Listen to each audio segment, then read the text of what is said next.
Ya, ahí estamos listos, dale nomás. Ya, genial. Muchas gracias, José, por las presentaciones y muchas gracias a quienes nos acompañan hoy día. Hay varias caras conocidas con las que hemos venido trabajando en este proyecto también, otros conocidas y conocidos de otras instancias anteriores. El curso que vamos a abordar en esta sesión es complementario a lo que ya se vio, ¿cierto?, en la primera instancia del módulo, que estaba más bien orientado a visibilizar cómo la política nacional de parques urbanos tiene la relación directa, ¿cierto?, con este modelo de sustentabilidad y gestión de áreas verdes y parques urbanos, que esta iniciativa, que está financiada por Corfo y desarrollada por la Pontificia Universidad Católica en conjunto con Minbo Araucanía y la Municipalidad de Temuco, tiene incumbencia en las materias que son propias, ¿cierto?, de interés. En este segundo módulo nosotros vamos a abordar un enfoque de planificación y diseño que estimamos es clave justamente en este desafío relacionado a la sustentabilidad, especialmente en materia de gestión de proyectos, y vamos a entrarnos también en algunas consideraciones de diseño que estimamos relevantes y que tienen que ver particularmente con los desafíos que enfrentan, ¿cierto?, hoy día los municipios, los distintos equipos técnicos, que podríamos decir, tanto en la región de la Araucanía como en otras regiones como la que hemos venido trabajando, ¿cierto? En O'Higgins, por ejemplo, o en la propia región de Atacama, están siendo, digamos, desafiados a poder generar esta bajada de la política a través de la estrategia regional y, por supuesto, también a través de la labor que de manera cotidiana, podríamos decir, enfrentan los distintos equipos técnicos, principalmente de los municipios. Eh, por lo tanto, la presentación, podríamos decir, va enfocada en entender cuál es la aproximación estratégica que necesitamos implementar, ¿cierto? Entendiendo, a diferencia de lo que quizá comúnmente abordamos cuando hablamos de parques urbanos, que los parques no necesariamente son iniciativas de inversión pesadas, podríamos decir, o que están, digamos, vinculadas a grandes iniciativas de gestión y de presupuesto sectorial, sino que en realidad lo que vamos a revisar es cómo un enfoque que vamos a denominar infraestructura verde, y lo vamos a ir explicando en esta primera parte, está relacionado justamente con sensibilizar, podríamos decir, aquel stock de recursos disponibles con el que contamos muchas veces en los territorios y que puede ser la base material, ¿cierto? También la base operativa para llevar adelante iniciativas de áreas verdes y parques urbanos sostenibles. Por otra parte, vamos a revisar en una segunda instancia un panorama global a partir de ciertos casos de la experiencia internacional que hemos venido también conversando en el marco de este proyecto Corfo que hemos venido desarrollando, y vamos a detenernos en algunos aspectos que nos parecen importantes y que pueden contribuir justamente a este cambio de enfoque, a este cambio de mirada. Y por último, vamos a revisar algunas experiencias, particularmente una en específico, que no nos habla necesariamente de grandes iniciativas de parques urbanos, sino que más bien, y atendiendo a algo que justamente surgió en estas reuniones y en los workshops que hicimos con los municipios, ¿cierto? Que tiene que ver con intentar develar algunas estrategias, herramientas y operaciones de planificación y diseño de parques a una escala que podríamos decir está justamente vinculado a ese gran desafío, ¿cierto? Que es llegar con la política nacional de parque urbano hacia municipios que no necesariamente tienen que desarrollar grandes parques como por ejemplo los que tiene la ciudad de Temuco, Santiago u otras grandes ciudades en Chile. Bien, entonces vamos a revisar en ese sentido estas tres partes y eso va a tratar la sesión de hoy día, dejando lugar hacia el final de la presentación para preguntas, comentarios y conversar un poquito acerca de los temas que puedan ser de interés para cada uno de ustedes, ¿no? En primer lugar, es importante referir a este concepto que ya se ha venido instalando, ¿cierto?, en las iniciativas de políticas públicas y también en los ámbitos técnicos de las instancias de preparación, formulación y desarrollo de proyectos de áreas verdes y parques urbanos, que es el concepto de paisaje, ¿cierto? Y que de alguna manera lo que nos plantea es justamente la necesidad de reconocer los componentes, lo que denominamos comúnmente las unidades de paisaje, los elementos que están presentes en nuestros territorios, especialmente en las áreas urbanas, que reportan de algún grado de interés, ya sea por su condición ecológica, por su valor eventualmente cultural, o también por la belleza escénica que muchas veces aplica, ¿cierto?, al reconocimiento de estas distintas áreas que comúnmente, además, tal como estamos viendo acá en unos ejemplos, ¿cierto?, de esta ciudad de borde costero, en Estados Unidos, generalmente además coincide con condiciones, por ejemplo, de áreas de riesgo, ¿cierto? O más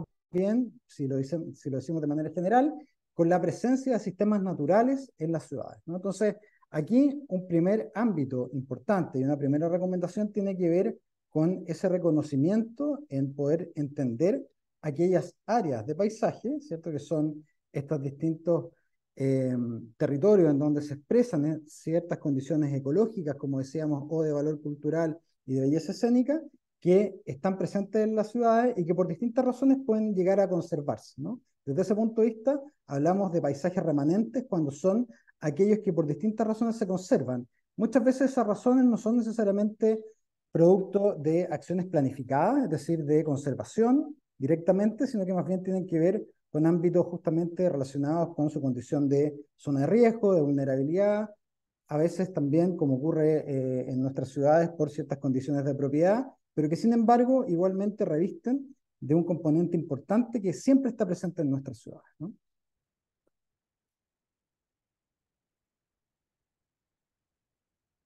Decimos también que el paisaje, además de esta condición ecológica, ¿cierto?, de entenderlo como un nivel de organización de los ecosistemas, es también la expresión de procesos históricos y culturales, y muchas de estas áreas en las cuales en el fondo podemos fijarnos cuando analizamos la fotografía aérea y los planos de la ciudad, constituyen también la expresión de procesos históricos y culturales que evidencian distintas acciones de transformación y de manejo de los suelos, de la vegetación y del agua, entre otros componentes. En muchas de nuestras ciudades regionales, y en la Araucanía también es un caso interesante al respecto, existen zonas, por ejemplo, que han ido quedando como áreas remanentes, por ejemplo, de antiguos sitios agrícolas, ¿cierto? Y también de aquellas zonas, como decíamos, vinculadas a estos sistemas naturales. Entonces, desde ese punto de vista, comenzamos a entender que el ámbito de disponibilidad de la idea de paisaje, ¿cierto?, está mucho más cercana a veces que la necesaria gestión de grandes proyectos que en términos temporales puede tomar mucho más tiempo, ¿no? En estas áreas que podemos identificar, reconocemos distintos componentes que comúnmente organizamos en materia de fauna, ¿cierto? En materia de vegetación, pero lo que es importante desde ese punto de vista es entender que cada uno de estos elementos del paisaje, tanto a nivel de los sistemas de vegetación, de los ecosistemas de fauna, ¿cierto? Y de los componentes de suelos y aguas que van caracterizando estas distintas unidades de paisaje, tiene, además de su presencia, ¿cierto? Física, tangible, una serie de procesos o dinámicas que están asociados a ello. Y por lo tanto, tal como estamos viendo acá en este diagrama que expresa una condición de borde fluvial en una determinada ciudad, en este caso en la ciudad de Huasco, en el norte, comenzamos a reconocer que la posición que va adquiriendo estos distintos elementos, la vegetación, por ejemplo, en estos distintos bordes, la presencia también de distintos estratos de esa propia vegetación, ¿cierto? Entendiendo vegetación que convive, coexiste de mejor manera con el agua, como la vegetación riparia, y otras formaciones vegetacionales que incluso, por ejemplo, en este caso también involucran ámbitos de desarrollo agrícola, van también cumpliendo determinadas funciones o roles que pueden ser importantes luego de poder comprender para eventualmente manejarlos, planificarlos o incluso ser capaces de poder diseñar con estos distintos componentes. Entonces, una segunda idea que se establece a partir de este reconocimiento del paisaje como aquella materia, podríamos decir, que vamos a trabajar cuando hablamos de áreas verdes y parque urbano, es que trabajamos justamente con ecologías, con organismos, ¿cierto? En definitiva, con distintos sistemas de vida que podemos, a través de nuestro diseño, de nuestra planificación y diseño, estimular y promover, o eventualmente, si hacemos mal las cosas, ¿cierto? Podemos llegar eventualmente a perjudicar. Un aspecto importante a reconocer al respecto es que la vida, como la estamos definiendo, ¿cierto? Estos distintos ecosistemas tienen en general un alto grado de resiliencia y muchos de estas especies de vegetación, de fauna, incluso de ictiofauna, ¿cierto? La dimensión de los peces y la fauna acuática, tiene altas condiciones de adaptabilidad a los ambientes urbanos. Y es por eso que cuando realizamos estudios, por ejemplo, ya sea en bordes fluviales, en bosques urbanos remanentes, incluso en áreas agrícolas, reconocemos, identificamos un alto grado de biodiversidad e incluso reconocemos especies similares a las que encontramos en nuestros parques nacionales o en áreas silvestres protegidas. Entonces, eso nos indica que muchas veces cuando estamos ante este tipo de áreas de paisaje en la ciudad, tenemos ya de base ciertas condiciones con las cuales podemos trabajar para poder conservar y ojalá, ¿cierto?, potenciar esta biodiversidad y este valor ecológico, y como decíamos, se suma también al valor cultural y estético que está presente en esta área. Desde un punto de vista también taxonómico, podríamos decir, el paisaje podemos también entenderlo a partir del reconocimiento de los distintos componentes que lo conforman, ¿cierto? Los componentes del paisaje, entonces, aquellos que podemos estudiar en una determinada área que queremos intervenir, ¿cierto? Con fines de planificación y diseño, o incluso nuestros propios proyectos pueden ser estudiados y organizados bajo las pautas que aparecen, por ejemplo, en esta lámina, ¿no? Es decir, cuando nosotros estudiamos o bien diseñamos un paisaje, vamos a trabajar con componentes abióticos, es decir, vamos a trabajar con factores de clima, que pueden ser componentes que de alguna manera recibimos, ¿cierto?, como parte de las variables que están en juego, o bien que nosotros podemos inducir. Y uno diría, bueno, pero ¿cómo podemos diseñar el clima? Efectivamente lo podemos hacer en la medida que, por ejemplo, generamos condiciones de sombra, ¿cierto? Establecemos ciertas condiciones de ventilación, generamos ciertas condiciones de humedad a partir del uso de determinados pavimentos, de la selección de determinada vegetación y de la configuración que finalmente podemos establecer en determinados lugares. Por otra parte, la geomorfología, que contempla estas formas, ¿no?, que a veces en proyectos grandes pueden ser manejados de manera mucho más evidente, modelamientos topográficos, depresiones de terreno para ciertos fines o elevaciones que podemos lograr para determinados propósitos, pero también en términos de los proyectos más pequeños, ¿cierto? La geomorfología es importante porque nos da a entender, por ejemplo, el componente de suelo sobre el cual estamos basando una determinada intervención. Ya vamos a ver en ese sentido cómo opera el suelo, por ejemplo, en términos de su componente de aporte al manejo hidrológico, que es la siguiente variable, ¿no?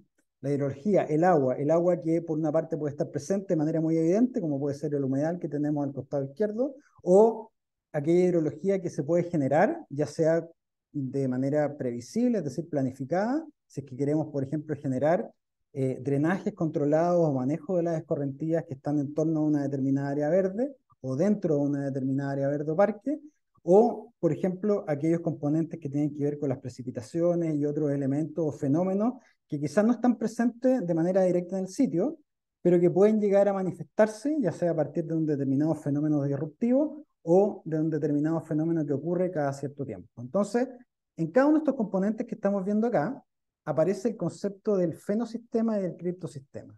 El fenosistema, entendido como aquello que es evidentemente visible y de rápida percepción, podríamos decir, ¿cierto? En términos de la hidrología, por ejemplo, la capacidad de comprender las áreas donde existe el agua.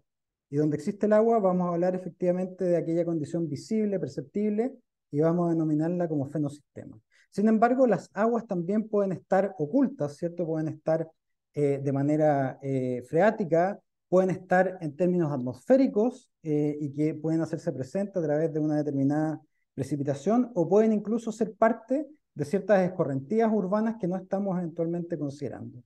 Cuando un elemento del paisaje está más o menos oculto, ¿cierto? Y no se devela de manera tan directa en los antecedentes que tenemos, pero sí sabemos que puede llegar a ocurrir, hablamos entonces de criptosistemas, ¿cierto? Estos sistemas que son un poco más crípticos y que pueden eventualmente estar siendo no tan visibles en un determinado ámbito, ¿cierto? El clima, por ejemplo, en general, es un componente de criptosistema porque tiene que ver con cosas que nos cuesta muchas veces representar, ¿cierto? Sobre todo cuando hablamos de un clima específico, un microclima asociado a un determinado sector de la ciudad o un proyecto o área verde en particular.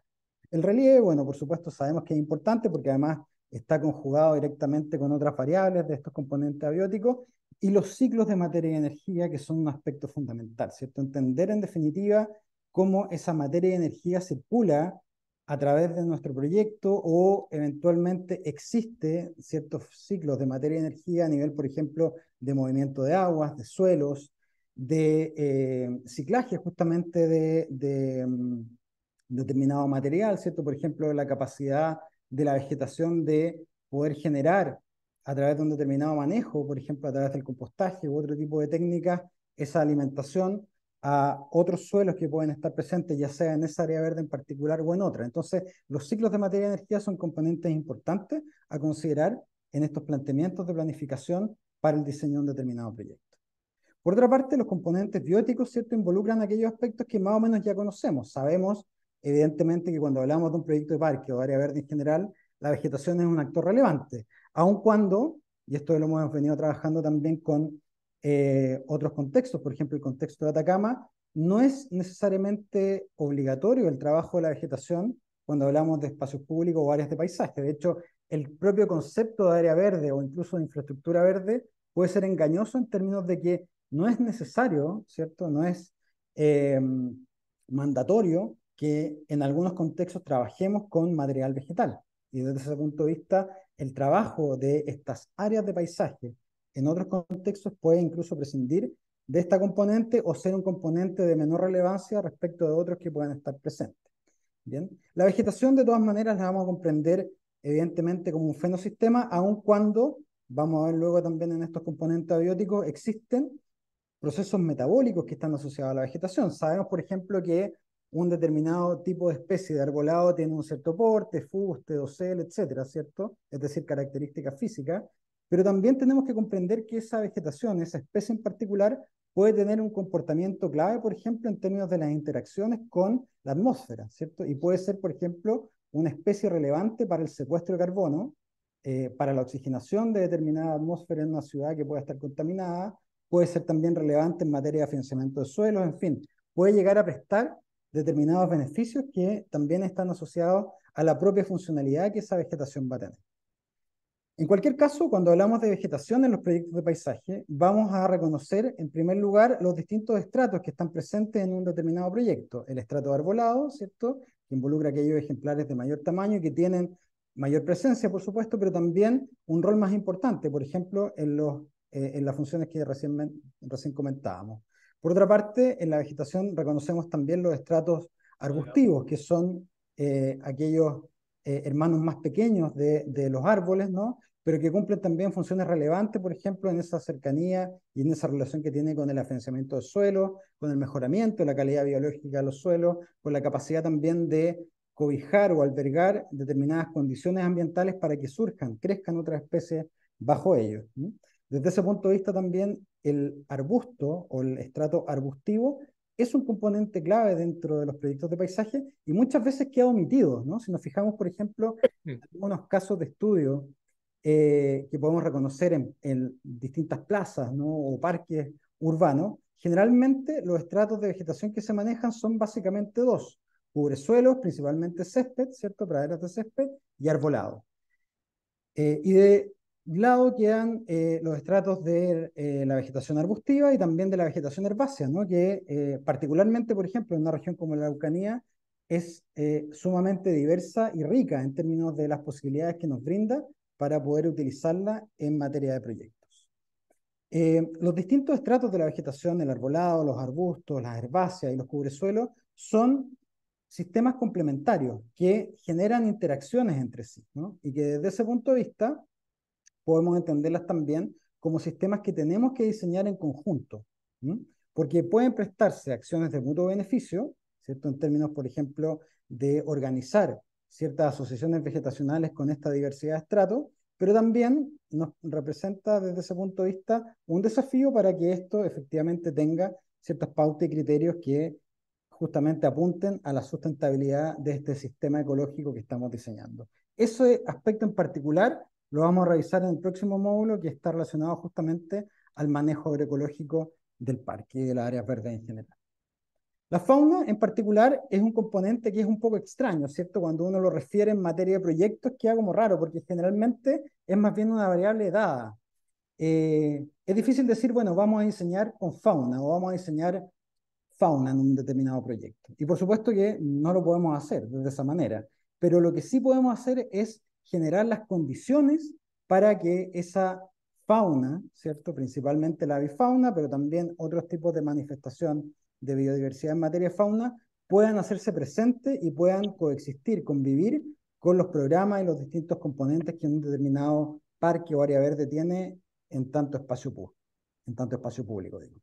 Entonces, desde ese punto de vista, el diseño, decíamos, de la vegetación, la capacidad de entender la zonificación de distintas áreas para no copar todos los espacios de un determinado proyecto con áreas de uso intensivo, puede ser importante para justamente proveer de ciertas condiciones de refugio en la medida que sea posible, esto principalmente pensando en áreas de paisaje, de parques o áreas verdes más grandes, ¿cierto?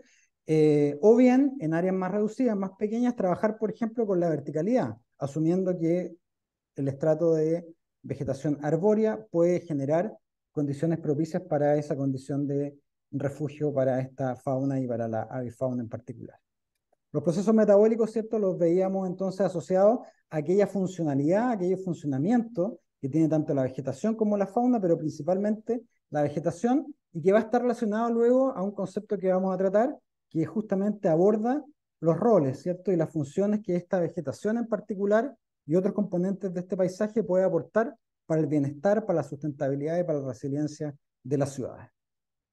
Finalmente, los componentes antrópicos son aquellos que involucran en definitiva los ámbitos que generalmente están relacionados con la inversión, más directamente vinculada a la construcción, ¿cierto? Los elementos constructivos. Hablamos desde ese punto de vista de las infraestructuras, donde la principal infraestructura, o aquella al menos más visible de un parque o un área verde, tiene que ver con los sistemas de movilidad, las circulaciones, los recorridos, ¿cierto? Que no solamente contemplan en definitiva una componente que permite moverse u organizar ciertos recorridos dentro del parque, sino que puede ser una herramienta muy potente, vamos a ver en ese sentido un ejemplo, para generar además un ordenamiento, una zonificación de las distintas áreas dependiendo de los propósitos que pretendamos en el fondo generar para ese proyecto en particular. Los usos de suelo, incluyendo aquellos usos no solamente programáticos, ¿cierto? Aquellos usos sociales del parque, sino que entendiendo que los usos de suelo, o más precisamente el land use, ¿cierto? Esta idea del uso de la tierra en los proyectos de paisaje es fundamental para justamente generar equilibrios que tienen que ver, por una parte, con las actividades, pero también con la capacidad de gestionar ciertos fenómenos o procesos, ya sea vinculados, por ejemplo, a los ciclos de materia y energía, por ejemplo, grandes precipitaciones manejadas a través de suelos permeables que permitan efectivamente entender al parque o al área verde como una infraestructura de drenaje urbano sostenible, o componentes que tienen que ver con una posibilidad de generar menor temperatura, ¿cierto? Asociada a los fenómenos cada vez más recurrentes del efecto de isla de calor, que curiosamente, y esto tiene que ver también con algunos estudios que hemos venido conversando con algunos municipios de grandes ciudades, en particular, por ejemplo, con el municipio de Providencia, existe una preocupación respecto al grado de impermeabilización que las propias áreas verdes han ido generando en los últimos años, producto de ciertas tendencias de uso, principalmente, por ejemplo, relacionadas con zonas deportivas, zonas de juego, incluso áreas para la recreación de las mascotas, en donde se va sustituyendo el material vegetal de base, ¿cierto? Áreas de pradera, de césped, de herbácea, etcétera, por otras soluciones de pavimento que pueden ser muy útiles desde el punto de vista programático, pero que, sin embargo, desde el punto de vista del sistema en su conjunto, ¿cierto? Genera determinadas perturbaciones que tienen que ver, por ejemplo, con el aumento de la temperatura superficial y con ello también distintos efectos que son no deseados dentro de ese manejo del área verde. Entonces, el suelo aparece como un componente importante y su uso queda en el fondo relacionado no solo con las actividades, sino que también con las características, con las cualidades de ese suelo en particular. Finalmente, las tradiciones y ritos, ¿no? Que tienen que ver con la forma en la cual las personas utilizan el paisaje que estamos diseñando, es un componente que nosotros generalmente destacamos en los proyectos y que está vinculado muchas veces con condiciones muy propias de un determinado sitio, la forma en la cual, por ejemplo, las personas se mueven por un determinado sitio o lo utilizan, ¿cierto? Cuáles son las actividades o las costumbres que se generan en un determinado contexto en particular y que tienen que ver con una lectura sensible, no solamente del área directa del proyecto, sino que del entorno, podríamos decir, ¿cierto? Cómo opera desde ese punto de vista asociado a un contexto mayor. Bueno, todo lo anterior, ¿cierto? Todos estos componentes que podríamos decir son como una especie de receta, ¿no? Son como el listado de ingredientes del plato que tenemos que preparar, asume en el espacio, en la realidad de la ciudad y del territorio, ciertas configuraciones que permiten entender en definitiva que el paisaje también se va a ir organizando en términos de ciertas formas y ciertos elementos mayores que van a ir conteniendo a todos estos componentes de carácter abiótico, biótico y antrópico, ¿no? Desde ese punto de vista, es importante entender entonces que el desarrollo de un determinado proyecto no es un hecho aislado en la ciudad y en el territorio en el cual estamos interviniendo, sino que forma parte de un sistema. Lo queramos o no, ese sistema esté ordenado, estudiado y planificado o no necesariamente, ¿no? Igualmente, esa área verde en particular, por más pequeña que sea, va a formar parte de un sistema mayor. Y nuestra responsabilidad, por lo tanto, ¿cierto? Como diseñadores y planificadores de ese paisaje, es que esas articulaciones al menos estén evidenciadas. Por una parte, para, obviamente, poder aprovechar ciertas sinergias y poder establecer esas necesarias interacciones que pueden beneficiar ya no solamente al área específica o al barrio en donde estamos interviniendo, sino que con una visión más de conjunto, o por otra parte también para establecer ciertas acciones de mutuo beneficio y de, podríamos decir, asimilación de ciertos fenómenos o procesos como tienen que ver, por ejemplo, con las escorrentías urbanas, las precipitaciones, la ventilación, etcétera.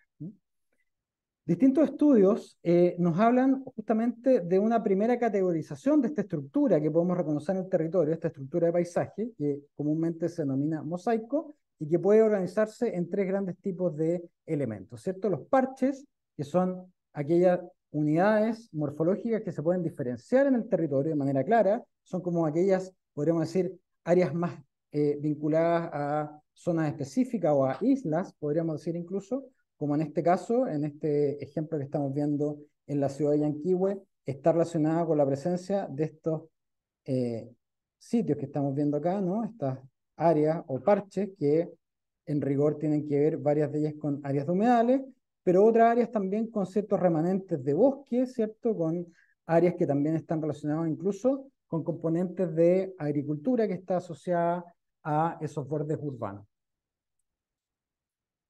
Gracias. Por otra parte, en esta configuración del paisaje que podemos reconocer en la ciudad, identificamos corredores, ¿no? Corredores que a veces tienen que ver con unidades o elementos lineales que están muy presentes y muy bien conservados. En este caso, por ejemplo, estamos viendo un corredor ecológico en torno a un determinado cauce fluvial, ¿cierto? El río Maullín, que no solamente está configurado por áreas naturales, que son las que están en verde más oscuro, sino que también por una serie de sitios baldíos y otros sitios, podríamos decir, de carácter indeterminado, que sin embargo conforman una estructura espacial que podemos entenderla como parte de un sistema integrado, ¿no? Otro elemento lineal que podemos reconocer, otro corredor que podemos reconocer en estos sistemas son los propios bordes, en este caso lacustres, ¿no? Que podrían también estar asimilados a los bordes fluviales, en los cuales hay muchos casos en la región de la Araucanía en particular, y que constituyen ámbitos que vamos a reconocer en primer lugar como corredores, es decir, como piezas o unidades de paisaje que pueden conectar distintas zonas del territorio, y también, como señalamos acá abajo, los vamos a reconocer también como bordes o ecotonos, es decir, como espacios o zonas que permiten ciertas gradientes de transición entre un espacio acuático en este caso y un espacio terrestre.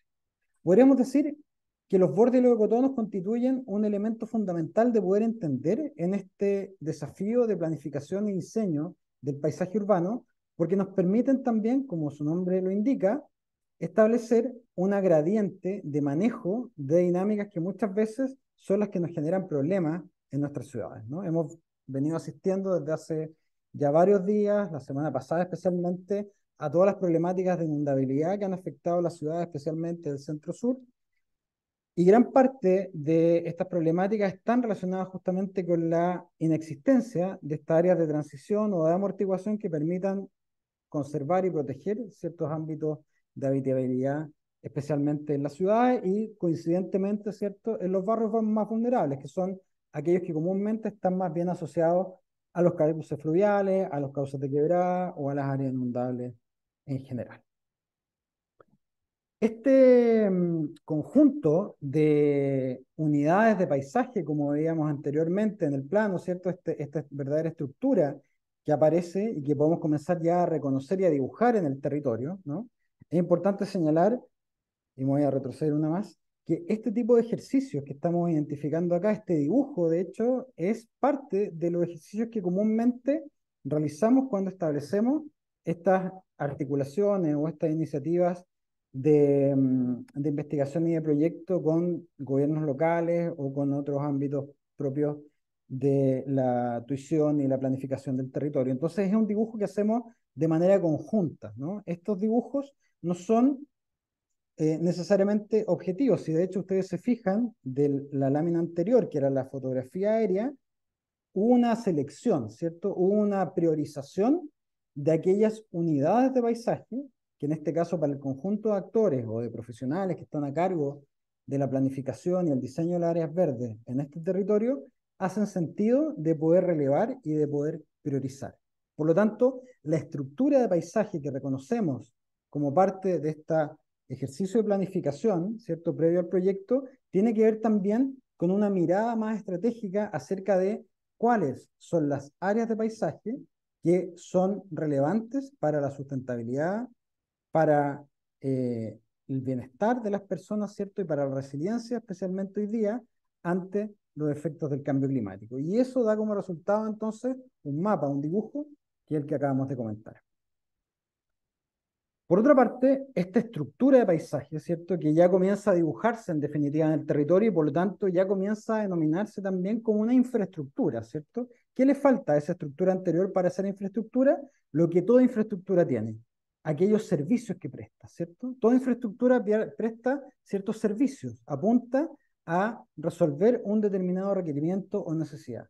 Cuando nosotros abordamos el paisaje desde esta perspectiva, lo entendemos también como una infraestructura y por lo tanto entendemos que los componentes del paisaje, como acá se señala, aportan funciones y servicios clave para el bienestar humano. Y estas funciones y servicios los vamos a denominar servicios ecosistémicos, que ha sido parte también de este aporte conceptual que la Política Nacional de Parques Urbanos ha establecido en materia de planificación y gestión, ¿no? Hasta antes de la política, escasamente reconocíamos el concepto de los servicios ecosistémicos y por supuesto nos queda un camino bien amplio todavía por recorrer. De hecho, en reuniones recientes con distintos actores hemos reconocido la necesidad de valorizar estos servicios ecosistémicos para que puedan ser parte, por ejemplo, de los estudios de rentabilidad social de los proyectos y que un determinado parque, por ejemplo, asociado a un humedal o un borde ribereño, no solamente se mida por la rentabilidad social económica, sino que también por la rentabilidad en materia de servicio ecosistémico. Todo apunta, de acuerdo a la experiencia internacional, que vamos en camino a esos escenarios, pero desde ya podemos comenzar a integrar esta dimensión, que es algo que hemos conversado, por ejemplo, con la Municipalidad de Temuco respecto al Parque Urbano Isla Cautín. ¿Cómo podemos generar esa valoración de los servicios ecosistémicos que un parque de esa envergadura y con esas características puede, en el fondo, aportar a una ciudad que presenta tantos desafíos en materia ambiental como en la ciudad de Temuco?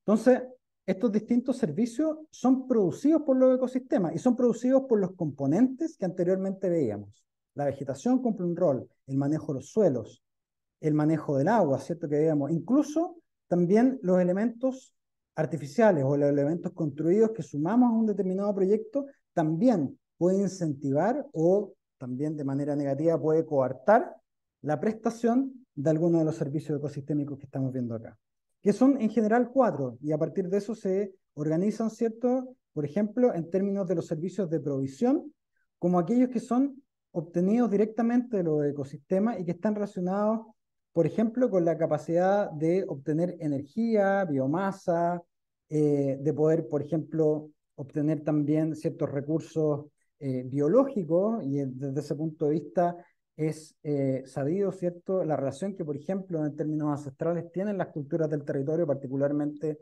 de la Araucanía, con las hierbas, ¿cierto?, que muchas veces crecen en zonas que necesitan de alguna manera ser conservadas, particularmente, por ejemplo, la vegetación riparia en torno a los humedales y el rol que tiene en materia de la medicina, por ejemplo, mapuche. Por otra parte, existen los servicios de regulación, que desde el punto de vista de la discusión de la adaptación al cambio climático y de la resiliencia son probablemente los más importantes, ¿no? Los servicios de regulación que podemos gestionar y generar a partir del manejo correcto de la vegetación, de los suelos y de los elementos construidos, está relacionado a la capacidad de prevenir o de regular ciertas condiciones o fenómenos que ocurre en un determinado territorio. En particular, por ejemplo, la prevención o reducción del efecto de las inundaciones, ¿sí? Que es un factor que, como hemos visto, podríamos decir, atraviesa de manera transversal a nuestro país, porque si bien en la zona sur, centro-sur y sur, llueve más, ¿cierto? Y hay mayor susceptibilidad a inundabilidad producto de precipitaciones, en la zona norte tenemos precipitaciones eventuales que generan también inundabilidad por aluviones y otros tipos de fenómenos que se dan también de manera más frecuente de lo que creemos y todo indica, de acuerdo a los parámetros de estudios de los eventos asociados al cambio climático, que esto aumenta en intensidad y también tiene, podríamos decir, proyecciones disruptivas en términos de la frecuencia. Entonces, la reducción de efectos de la inundación. La regulación climática, que es clave, ¿no? Este verano nos vamos a enfrentar a un verano con temperaturas en centros urbanos probablemente superiores a los 40 grados en muchas zonas. Probablemente la Araucanía también se venga dando como se ha venido generando en los últimos veranos también calurosos, ¿cierto? Entonces, ¿cómo podemos generar proyectos y áreas verdes que establezcan también islas climáticas en medio de una homogeneización, ¿cierto?, de un clima que va a ser complejo y va a ser cada vez más complejo? Control de erosión, especialmente en ciudades que habitan laderas, ¿cierto?, en áreas que están justamente asociadas a susceptibilidad de remoción en masa, por ejemplo. Entonces, la capacidad de entender proyectos que apunten a esa condición es también relevante, ¿cierto? Y también desde el punto de vista de los servicios ecosistémicos de carácter cultural, como es el tercer tipo de servicio ecosistémico que estamos viendo acá, reconocemos aquellos que están, por ejemplo, generalmente vinculados a la capacidad de que nuestras áreas verdes y parques presten servicios recreativos, ¿cierto?, deportivos, que contribuyan a la salud y bienestar de las personas, a la salud física, y para la salud física, qué importante es tener adecuados espacios recreativos y deportivos que los pueden brindar justamente las áreas verdes y los parques urbanos. Y para eso, entonces, el diseño de lo que anteriormente veíamos como componente antrópico y de infraestructura puede contemplar perfectamente el favorecer estos componentes. El carácter educacional, ¿cierto? La capacidad de entender servicios culturales que aporten a la educación, especialmente las infancias, a crear ciudadanías vinculadas a esta idea de paisaje, ¿cierto? A la comprensión de mejor manera del medio que se habita, es clave. Y allí los proyectos de parques urbanos y áreas verdes juegan un rol fundamental. Tal como lo juegan en materia de conservación del patrimonio, por ejemplo, ¿no? Muchos de los parques de las áreas verdes urbanas contemplan patrimonios, a veces patrimonios que son, podríamos decir, mucho más cotidianos que otros que pueden ser más monumentales, pero que sin embargo son sumamente importantes para la identidad de los barrios y también la identidad de las ciudades. Desde ese punto de vista, el trabajo y el diseño que permita conservar y estimular esos servicios de carácter cultural vinculados al patrimonio son fundamentales. Y por supuesto, y acá uno podría en el fondo abrir un ámbito de estudios que yo creo que está muy poco desarrollado y que tiene que ver con el rol que pueden llegar a cumplir las áreas verdes, los parques y su diseño, ¿cierto?, en poder conservar y proyectar las prácticas espirituales, culturales, trascendentales de nuestros pueblos originarios, ¿no? Desde ese punto de vista, ya hemos venido asistiendo, ¿cierto?, a una nueva mirada sobre este componente en particular, que durante muchos años más bien tendió a cierto caricaturismo, ¿cierto?, a incorporar el cultrón en los pavimentos o en ciertos elementos decorativos, y en realidad muchas veces lo que se necesita es trabajar justamente en la integración de programas, de uso, de presencia de las comunidades de pueblos originarios en los proyectos y que de alguna manera también el espacio que diseñamos tenga esa aptitud. Y finalmente, el último tipo de servicio ecosistémico es un servicio que en realidad está más vinculado a una cierta lógica de operación propia de los ecosistemas que están involucrados en un proyecto, y particularmente la vegetación, ¿no? Los servicios de soporte, los servicios ecosistémicos de soporte, tienen que ver con aquella capacidad de un determinado proyecto de mantener, por ejemplo, la diversidad biológica, ¿cierto? El reciclaje de nutrientes que se hace efectivamente con un buen plan de manejo, especialmente un manejo agroecológico, que insisto, lo vamos a revisar en el próximo módulo, ¿cierto? Y el favorecer la producción primaria, que tiene que ver muchas veces con estudiar la forma en la cual generamos la mantención de los proyectos, ¿no? Vamos a ver algunos casos que justamente apuntan hacia esa dimensión en particular. Con todo lo anterior, entonces podemos decir que efectivamente el paisaje, las áreas verdes, los parques urbanos constituyen infraestructuras claves para el territorio, ¿no? Y cuando hablamos de esta infraestructura, comúnmente lo hacemos bajo el concepto de la infraestructura verde. Aun cuando decíamos, podríamos discutir aquello del verde en relación a otros tipos de escenarios, contextos, incluso de otros tipos de proyectos, de áreas de paisaje que puedan incorporar otros elementos de manera más prioritaria que la vegetación en particular. Sin embargo, entendemos entonces que el paisaje se constituye como infraestructura y es la infraestructura verde justamente la que vamos a definir como esta red interconectada de espacios verdes que también de alguna manera integran dimensiones de áreas y de sitios que no necesariamente tienen que estar dentro de las ciudades, ¿no?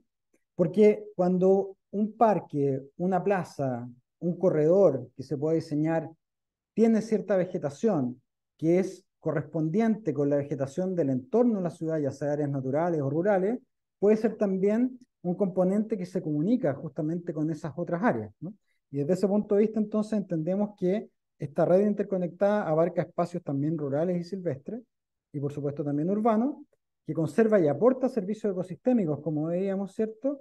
Y que tienen que ver con una serie de beneficios clave hoy día para las ciudades: provisión de agua limpia, conservación de esos reservorios de agua, mejoramiento de la calidad del aire, mitigación de efectos de isla de calor, biodiversidad, vida silvestre, recreación, belleza escénica, que son dos aspectos que también han sido claves, por ejemplo, en este proyecto Corfos.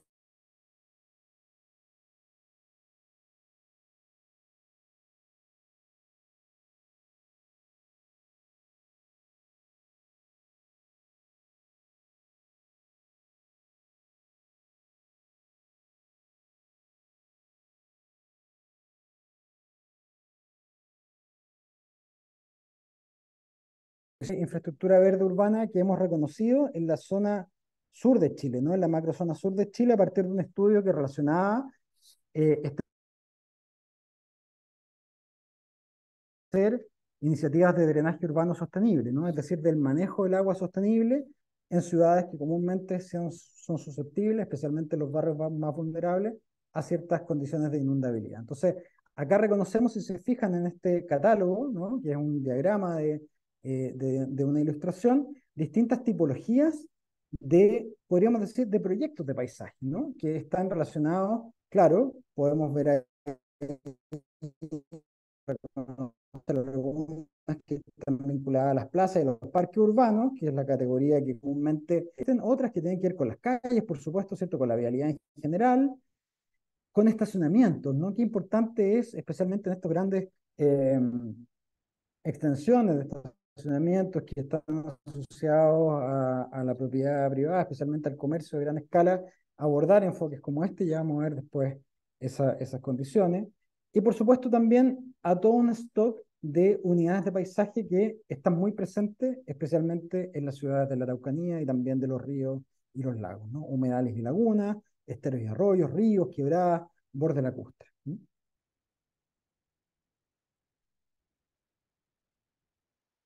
Cuando hablamos de un proyecto de paisaje, a ver, de parque urbano, muchas veces tenemos entre manos un grado de complejidad importante, ¿cierto? Porque tenemos que resolver múltiples factores, como lo hemos venido revisando, en un espacio también que es amplio, y por lo tanto, siempre es interesante hacer el ejercicio acerca de cuál es el área verde, ¿cierto? O el área de paisaje mínima que como profesionales, ¿cierto?, del ámbito de los municipios, del ámbito público en general, somos capaces o tenemos la visión de poder, en el fondo de vista, una de estas áreas, por ejemplo, pueden ser algo parecido a lo que estamos viendo acá en la imagen, esta idea del paisajismo vial, ¿no? Estas franjas de acompañamiento, que son muy comunes, ¿cierto? En general, en distintas ciudades de distintas escalas tenemos estas platabandas, algunas mejor manejadas que otras, por supuesto, algunas no consideran esta franja de vegetación y pavimentan de punta a cabo, ¿cierto? Porque es más fácil luego la mantención. Sin embargo, podemos entender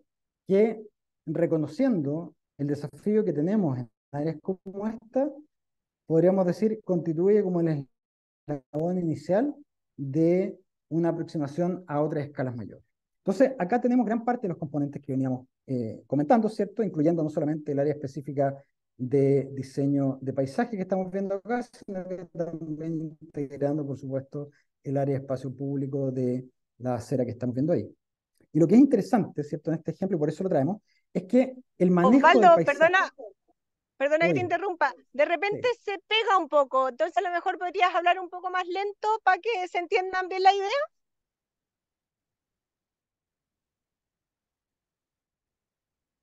Sí, por supuesto.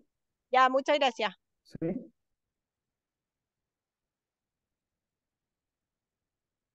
ya. Decíamos entonces que este componente de diseño que está asociado a eh, a esta realidad, ¿cierto? De este paisaje, que es como un paisaje básico que podemos reconocer y manejar en la ciudad, tiene una dimensión física, ¿cierto? De la disposición y la organización de los distintos componentes de diseño a nivel de vegetación, suelos, eh, etcétera, ¿no? Y que a la vez también tiene una dimensión de específico, ¿cierto? Y simple que podríamos llegar a considerar, tiene la capacidad de poder generar un ámbito de beneficio que no solamente está relacionado entonces con la belleza escénica en este caso o cierta condición de vegetación o enverdecimiento urbano, sino que también comienza a actuar, en este caso con esta estrategia, ¿cierto? Como un verdadero componente de infraestructura, en este caso relacionado al manejo de las aguas y también a partir de eso a la generación de un paisaje que va en definitiva también generándose en este espacio más cotidiano como es el espacio de la calle. Algo que resulta importante considerar en este enfoque, entonces, es que esta condición de manejo paisajístico comienza a cumplir distintos propósitos, ¿cierto? Por una parte, el propósito propio de la estética urbana, ¿cierto? Podríamos decir también un propósito relacionado a a la propia condición que veíamos anteriormente asociada al clima, ¿cierto? Mejorar la condición de sombra, ¿cierto? La regulación del asolamiento, la capacidad de controlar también la ventilación, las temperaturas incluso, y por otra parte, como estamos viendo en este diagrama, transitar desde un esquema más convencional de manejo de ciertos factores críticos en las ciudades, como es el manejo del agua, hacia el manejo de esa condición a través de la vegetación y en general a través del diseño de esta arquitectura del paisaje. Y como estamos viendo en esta imagen, simplemente al verla y sin detenernos mayormente en los distintos componentes que estamos identificando como beneficios, podemos saber que hay una serie de prestaciones adicionales que tiene que ver con solucionar problemas de infraestructura a través de la arquitectura del paisaje y de lo que vamos a denominar luego soluciones basadas en naturaleza. Este enfoque puntual lo podemos entender, ¿cierto?, como algo que se puede replicar y por lo tanto podemos entender que esa planificación del paisaje está asociada entonces ya no a soluciones puntuales y específicas, sino que comienza a tener entonces una potencial visión más amplia, más sistémica. Y desde ese punto de vista entonces podemos también entender que el diseño y el manejo de las áreas verdes urbanas está involucrado en todas las escalas que podemos entender como parte de las escalas de la planificación y el diseño de la ciudad, tanto a nivel de los jardines privados o jardines incluso domiciliarios, ¿cierto? A partir también de ciertas áreas específicas que tengan que ver con determinados programas, como decíamos recientemente, áreas de estacionamiento o áreas de circulaciones, ¿no? Y por supuesto, como estamos viendo ya acá en el costado derecho abajo, con la red de espacios integrados que puede comenzar a tener entonces una incumbencia mayor y una incidencia también mayor con la sustentabilidad y la resiliencia urbana. Y esto es algo fundamental en la reflexión que tenemos hoy día con nuestras ciudades, ¿no? En ciudades que se han ido desarrollando efectivamente sobre áreas naturales, ¿cierto? En este caso, por ejemplo, estamos viendo la expansión urbana sobre el humedal Rocuando-Andalién, en la zona de Talcahuano, Concepción. Hemos visto también la expansión urbana sobre quebradas, sobre laderas, sobre riberas, ¿cierto?, de esteros y ríos. Entonces, es una problemática que ya necesariamente tenemos que comenzar a incorporar y por lo tanto la planificación y el diseño de parques y áreas verdes está directamente relacionado hoy día con este enfoque, ¿no? Ya no solamente lo entendemos entonces como espacios públicos que otorgan una determinada oferta recreativa o de esparcimiento, sino que son potencialmente verdaderas infraestructuras que pueden colaborar y contribuir a aspectos tan fundamentales como es la propia protección de nuestras vidas, ¿no? En este caso, por ejemplo, estamos viendo el rol que han cumplido los humedales costeros en esta zona de Arauco, ¿cierto? En la protección integrada, porque no solamente acá tenemos humedales en estado natural, como los que podríamos observar asociados a la desembocadura de este curso fluvial, ¿cierto? El estero Campangue, sino que también en relación a los sistemas de dunas, en relación a áreas agrícolas, ¿cierto? Y a bosques costeros que en su momento fueron plantados para asentar ciertas tierras para la producción agrícola y que hoy día, como estamos viendo acá en esta lámina inferior, constituyen un sistema integrado que ha permitido en eventos recientes tener una adecuada protección de estas zonas. Entonces, esto que a veces se da de manera, podríamos decir, casual, son aspectos relevantes que tenemos que considerar a la hora de planificar y diseñar este paisaje urbano que tenemos en tema. Y desde ese punto de vista, reconocemos distintas acepciones o consideraciones que están relacionadas a esto que hemos venido revisando en este primer bloque, ¿cierto? A la idea de entender una conceptualización que sea capaz de dirigir este cambio de enfoque en materia de planificación y diseño. En primer lugar, decíamos, ¿cierto? Reconocemos el concepto de infraestructura ecológica, que vamos a identificar como aquellos componentes, ¿cierto? Y procesos que operan en un determinado contexto territorial, que operan de manera sinérgica, ¿cierto? Operan de manera integrada, como el caso que veíamos recién en los humedales de Arauco, para generar, distribuir y aportar servicios ecosistémicos para el bienestar de la población a partir del rol activo de ecosistemas remanentes, es decir, ecosistemas que persisten, que se sostienen aún en los procesos de expansión urbana. Y de eso tenemos muchísimo en las ciudades de escala intermedia menor y también en las grandes ciudades, en nuestro centro y centro-sur de Chile. Por otra parte, reconocemos el concepto de infraestructura verde, que es sutilmente distinto al de infraestructura ecológica, ¿no? La infraestructura ecológica, decíamos, tiene que ver con el rol de los ecosistemas naturales, entonces, que persisten, ¿cierto?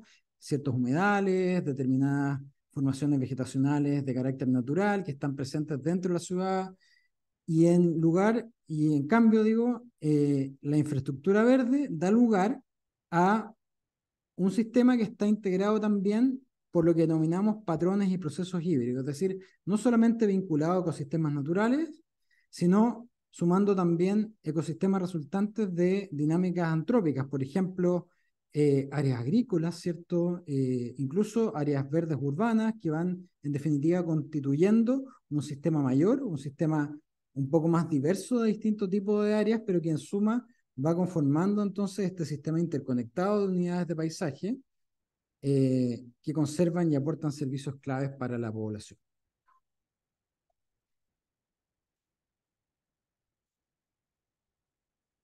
Por otra parte, identificamos también el concepto de soluciones basadas en naturaleza, que lo mencionábamos en algunos de los ejemplos que veíamos anteriormente. Y lo vamos a identificar, y esto ya va siendo, en definitiva, un concepto que está hoy día siendo manejado en distintas iniciativas de diseño de áreas verdes y de parques urbanos, y lo podemos entender entonces como el conjunto de estrategias y acciones de ingeniería ecológica, ¿cierto? Esto que tiene que ver con, por ejemplo, conectar los flujos de agua con áreas en donde esas aguas puedan retenerse, ¿cierto? Conducirse o infiltrarse, y entonces este manejo, ¿cierto? Tiene que ver con la conservación de los ecosistemas, que son los que también aportan justamente a ese manejo específico, y con los servicios ecosistémicos que responden especialmente a desafíos de adaptabilidad al cambio climático, reducción de riesgo y resiliencia ante desastres, ¿no? Cuando hablamos entonces de diseños que apuntan a resolver estos desafíos y que utilizan como parte de los componentes, vegetación, suelo y otros elementos, ¿cierto?, propios del paisaje, vamos a hablar entonces de este concepto de soluciones basadas en naturaleza, como hemos visto también algunos ejemplos anteriormente. Y finalmente, un concepto que va a ir directamente vinculado, podríamos decir, a la discusión de política pública, particularmente a la discusión acerca de la rentabilidad social y económica de los proyectos de paisaje, está vinculada a esta idea de la infraestructura multipropósito que hablábamos justamente en algunas láminas atrás, que la entendemos como aquella infraestructura, ¿cierto?, multifuncional, que principalmente está relacionado a las áreas verdes que ya no tienen solo un enfoque de recreación y esparcimiento, sino que integran estas otras funciones de infraestructura y que apunta a amplificar y a diversificar esta prestación de servicio, optimiza la rentabilidad de la inversión, ¿cierto? Y esto lo hemos visto también en algunos ejemplos muy notables en términos de que un determinado tipo de proyecto puede llegar a constituir también otro aporte en materias de prestación a nivel de reducción de riesgo, de espacio público, de conservación de biodiversidad, incluso de patrimonio, ¿no? Y en ese sentido se optimiza la rentabilidad de la inversión y se comprende como un sistema abierto que es susceptible de incorporar además nuevas funciones y externalidades. Y esto es un aspecto clave porque muchas veces las áreas de paisaje, ¿cierto? Los proyectos de paisaje, las plazas, los parques que diseñamos, son proyectos que están ya prácticamente cerrados en sí mismos. Y muchas veces para poder generar una mantención adecuada o renovar su uso, ¿no? Yo me imagino que ustedes también eh, han tenido esa problemática en distintos casos en los distintos territorios.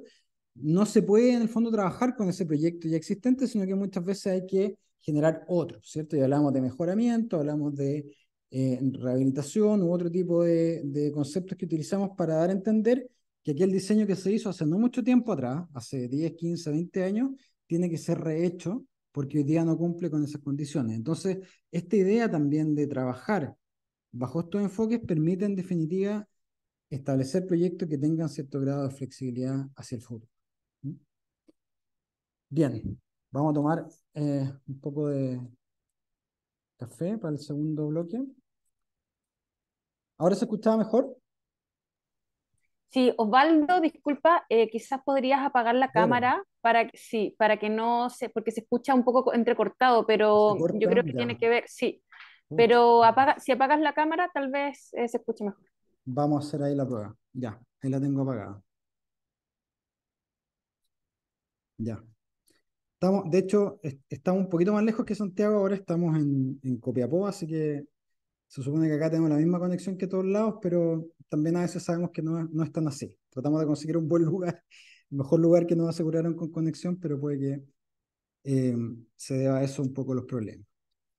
Cuando algo no se entienda, por favor, interrúmpanme y lo repetimos, ¿ya? Gracias. Bien, en esta segunda parte, en base a la conceptualización que realizamos anteriormente, vamos a transitar por algunas experiencias internacionales de planes y proyectos de infraestructura verde urbana. Algunas de ellas las hemos analizado ya desde hace harto tiempo y constituyen, podríamos decir, referentes claves que muchos de nosotros y ustedes también me imagino utilizan. Acá los vamos a compartir. Y otros que pueden ser quizás un poco más nuevos o nos vamos a detener en algunas cosas que pueden ser interesantes, ¿ya? Bueno, en primer lugar, podríamos señalar que el enfoque de infraestructura verde, ¿cierto? O esta idea de un sistema integrado de paisaje en las ciudades no es nuevo. De hecho, se remonta ya a más de un siglo a partir de ciertas prácticas que especialmente en el surgimiento de los sistemas de parques urbanos en Estados Unidos se fue generando, especialmente de la mano del paisajista norteamericano Frederick Law Olmsted, el autor, entre otros proyectos, del Central Park, ¿no? Y que años posteriores a justamente este proyecto en Nueva York, genera esta propuesta, ¿no? Para una ciudad emergente, como en ese momento era la ciudad de Boston, con una población mucho menor a la que tiene hoy día, con un área urbana también bastante menor, pero en donde lo que reconocemos es algo que hoy día justamente no hace mucho sentido y podríamos decir constituye casi una práctica de innovación, ¿cierto? En materia de planificación y diseño del paisaje, que es el reconocimiento, la conservación y la integración de ecosistemas remanentes en esta urbanización, ¿cierto? Acá estamos viendo, identificando en este plano, que es el plano original, distintos tipos de sitios que tienen que ver con áreas inundables, antiguos reductos de bosque, ciertos esteros, pantanos, en fin, una serie de sistemas, ¿no?, que van reconociéndose en este dibujo, en este diagrama, y que finalmente dan lugar a este proyecto que ya tiene mucho tiempo, ¿no? Desde ese punto de vista, entonces, es importante recalcar lo que aparece abajo, ¿cierto? El paisaje no se proyecta como un jardín estático, que está diseñado para permanecer, ¿no? ¿Cuántas veces diseñamos nuestras plazas y parques para que ojalá no cambien, ¿no? Incluso ponemos especies para que no se muevan ni un ápice en términos del color, del follaje, o que no nos reporte, digamos, mayor complejidad en materia de su manejo. Pero ahí estamos atentando contra un principio básico del paisaje, como veíamos, ¿cierto? Que es que el paisaje sí cambia, es evolutivo, ¿cierto? Va evolucionando como la vida misma, como nosotros mismos, ¿cierto? Como nuestra sociedad, como nuestras comunidades. Incluso en horizontes de tiempo que a veces no comprendemos muy bien, y por eso en muchas ocasiones erramos ante las decisiones de localización y después nos inundamos, en fin. Pero aquí entonces vemos un jardín que en definitiva no se proyecta, ¿cierto?, para permanecer y cristalizar esta idea de naturaleza, sino que en realidad se entiende como un sistema que cambia, evoluciona, adquiere una capacidad adaptativa, y eso tiene que ver con el diseño que nosotros les imprimimos, ¿no? Y se comprende como una plataforma versátil para ir integrando a futuro nuevos programas y ecologías diversas, ¿no? Y hoy día tenemos justamente este sistema que incluso ha ido amplificándose, ha ido creciendo. Incluso hoy día hay planes que abarcan la ciudad completa en materia de sistemas de infraestructura verde para el caso de Boston, pero en lo cual nos podemos, sí, en lo que sí podemos estar de acuerdo es que en definitiva el agente fundamental para este proyecto, que podríamos decir es uno de los referentes en materia de planificación y diseño de parques urbanos, no tiene que ver tanto con el diseño que se le incorpora después, que como vemos en las imágenes, tiene que ver con pequeños elementos más bien, ¿no? Con segregadores un poquito anticuados, podríamos decir ahora, ¿no? Podríamos trabajar esto de otra manera hoy. O circulaciones, conectores, que también fueron trabajados con cierto criterio historicista a fines del siglo XIX, que ahora probablemente lo haríamos de otra manera. Pero sin embargo, lo importante está acá, ¿no? En esta idea de poder planificar y de poder entender el reconocimiento de estos espacios para generar este gran sistema de parques, ¿no? Que es un parque que, por supuesto, cumple funciones clave. Esta es otra de las áreas, ¿no?, menos glamorosa que las anteriores, pero es una de las áreas importantes que tiene este sistema de parques y que cumple un rol fundamental para que la ciudad no se inunde, ¿no? Es decir, es un parque diseñado no para ser usado necesariamente, aun cuando podemos percibirlo a esta distancia en la cual está tomada la fotografía, pero sí está diseñado para cumplir con un rol de infraestructura, ¿cierto? En este caso de infraestructura de drenaje a través de estos sistemas naturales, ¿no? Podríamos decir esto es entonces una infraestructura ecológica que se suma a la infraestructura verde de este sistema de parque. Acá aparece otro factor que en otros contextos, especialmente en Europa, se estudia muchísimo a la hora de justamente estudiar los modelos de gestión del paisaje en general y de los parques urbanos, que es el valor de uso y el valor de no uso. El valor de uso entendido como aquello que está directamente vinculado al uso humano, ¿cierto? A finalmente las actividades que se desarrollan en él, como actividades deportivas, recreativas, culturales, etcétera, turísticas, por supuesto, y el valor de no uso, que está justamente relacionado a estos servicios ecosistémicos que un determinado componente o área de paisaje puede prestar, y que en este caso podríamos decir está relacionado a la capacidad del manejo de suelos y de la conservación del humedal para el drenaje urbano sostenible, ¿cierto? Y también en materia de conservación de la vegetación, independientemente que sea nativa o introducida. Yo me atrevo a decir que acá hay, como vemos en primer plano, muchas especies que no son particularmente nativas de esta zona, pero que sin embargo constituyen un sistema de vegetación que contribuye, por ejemplo, a el secuestro de carbono, ¿cierto? Y a generar condiciones de temperatura adecuadas para la población, ¿no? Entonces, decíamos que este proyecto anticipa en más de un siglo las actuales discusiones sobre el rol de la arquitectura del paisaje en las ciudades y propone esta idea de infraestructura paisajística que se basa en la articulación de sistemas naturales y espacios públicos, que se orienta a proveer tanto de lugares memorables de encuentro y esparcimiento, que es lo que uno busca, ¿cierto?, en materia de diseño, en materia de este enfoque de espacio público, pero también entendiéndolo como una infraestructura que provee de funciones ecológicas claves para la sustentabilidad y la resiliencia urbana. Otro ejemplo que lo hemos visitado y revisitado, y a mí me ha tocado estar ahora nuevamente trabajando con Vitoria-Gasteiz, y uno siempre va aprendiendo de este caso. Yo realmente, muchos de los que están acá ya lo hemos revisado, incluso hemos compartido algunos proyectos basados en este enfoque, y yo realmente lo recomiendo para quienes no lo conocen. Tenemos aquí la posibilidad de conocerlo. Yo, como parte de material complementario, también les voy a aportar la bibliografía que hemos venido revisando para que ustedes también la tengan. Y es un caso realmente importante, un caso que además se conecta muy bien con la realidad de las ciudades de escala intermedia en Chile, y que por supuesto el enfoque puede estar también aplicado incluso a localidades más específicas de menor tamaño, ¿no? Es la ciudad de Vitoria-Gasteiz, y es el anillo verde de Vitoria-Gasteiz, que, siguiendo un poco la pista de este ejemplo anterior, ¿cierto?, antiguo que veíamos del sistema de parques de Boston, lo que propone es, a partir de lo que podemos ver acá arriba, ¿cierto?, en esta imagen que está acá, una relectura de los recursos disponibles de carácter paisajístico para poder conformar un plan, ¿no? Y acá va a venir un componente estratégico que después vamos a ver también aplicado a un caso que les voy a mostrar al final, que es el caso de Yanquihue, y que tiene que ver con que en muy poco tiempo, bueno, en un tiempo poco en términos de planificación, ¿cierto?, en 15, 20 años, esta ciudad pasó de reconocerse como un área más bien degradada ambientalmente, sin perjuicio que existían algunos componentes de paisaje relevantes en ese casco histórico que está ahí, a adjudicarse el año 2012 el premio a la capital verde europea, ¿no? Y eso a partir de algo que es mucho más complejo quizás de explicar que lo que estamos viendo acá en pantalla, pero que sí se explica quizá en una manera más simplificada en estos dos diagramas, ¿cierto? En el superior, lo que estamos viendo es el mapeo, el reconocimiento de aquellas unidades de paisaje relevantes para ciertos propósitos que la ciudad se planteó en materia de planificación. Reconocer los espacios del agua, como estamos viendo, caracterizados por supuesto en color celeste, no solamente los cursos de agua que provienen de las montañas, ¿cierto?, sino que también las escorrentías que atraviesan la ciudad y que las recogen, ¿cierto?, estos cursos de agua mayores que están ahí hacia el norte. Los humedales, por supuesto, ¿cierto? Humedales que habían tenido cierta condición natural, otros humedales que se habían drenado y utilizado para la agricultura, que se restituyen o se rehabilitan como tales, ¿no? Y otros espacios que tienen que ver con tranques, con otros elementos que estamos viendo aquí. Y posteriormente, en una segunda capa, podríamos decir, de trabajo de dibujo, aparecen aquellas áreas en donde la presencia de vegetación es relevante y que se comienzan entonces a unir, podríamos decir, a través de ese diagrama.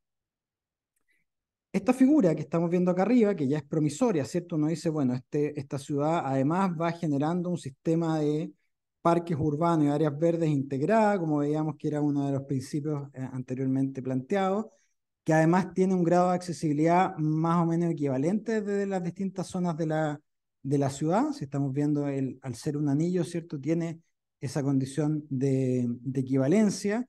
Plantea también cierta continuidad en los recorridos y es utilizado, como se imaginarán también, para estimular la movilidad sustentable a partir de la bicicleta o la caminata. Y por otra parte, gestiona estos recursos hídricos que, tal como ocurre con toda ciudad en la cual atraviesan cursos de agua, ¿cierto?, o hay presencia de humedales, tiene un grado de inundabilidad importante. Entonces, ante las problemáticas de inundabilidad, de riesgo, de polución, ¿cierto?, de desarticulación, de movilidad, en fin, de todos los problemas que fueron parte de ese diagnóstico previo, la solución estuvo de la mano de este sistema de parque. Y no contentos con ello, el instrumento de planificación, que en este caso es el plan maestro, yo sé que acá ustedes me van a decir, oye, pero nosotros no tenemos instrumentos de planificación relacionados a planes maestros. En rigor, sí los tenemos, lo que pasa es que no son vinculantes, ¿cierto? Son más bien indicativos, igual que acá, ¿no? En España hay un código de planeamiento, ¿cierto? Hay instrumentos de ley, normativos, y hay instrumentos indicativos o instrumentos no vinculantes, pero que son de alguna manera las pautas a través de las cuales los distintos actores se ponen de acuerdo y pueden diseñar una imagen futuro, ¿cierto?, una estrategia futura para esas localidades. Entonces, cuando hablamos de esta planificación y diseño de áreas verdes, estos instrumentos indicativos son relevantes y pueden generar efectivamente una transformación, al menos de la visión que los distintos actores pueden tener de la ciudad. Y este instrumento lo que incorpora, y que luego se traduce también en una reforma al Código de Planeamiento de la ciudad de Vitoria-Gasteiz, es algo que aparece graficado acá, ¿cierto? Si se fijan acá, de la imagen superior a esta, hay una diferencia importante en materia de superficie del verde pintado. Lo que ocurrió acá es que lo que hace el plan maestro y el código de planeamiento, podríamos decir, es correr el borde urbano, ampliarlo e integrar, ampliarlo hacia afuera, digo, ¿cierto? E integrar dentro del área urbana las áreas agrícolas relevantes desde el punto de vista histórico, cultural y productivo. Entonces, todos estos predios que estamos viendo acá, de color verde un poco más suave, ¿cierto?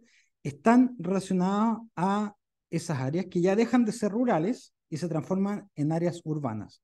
Pero al transformarse en áreas urbanas, se transforman en áreas urbanas conservadas para esa agricultura urbana, ¿no?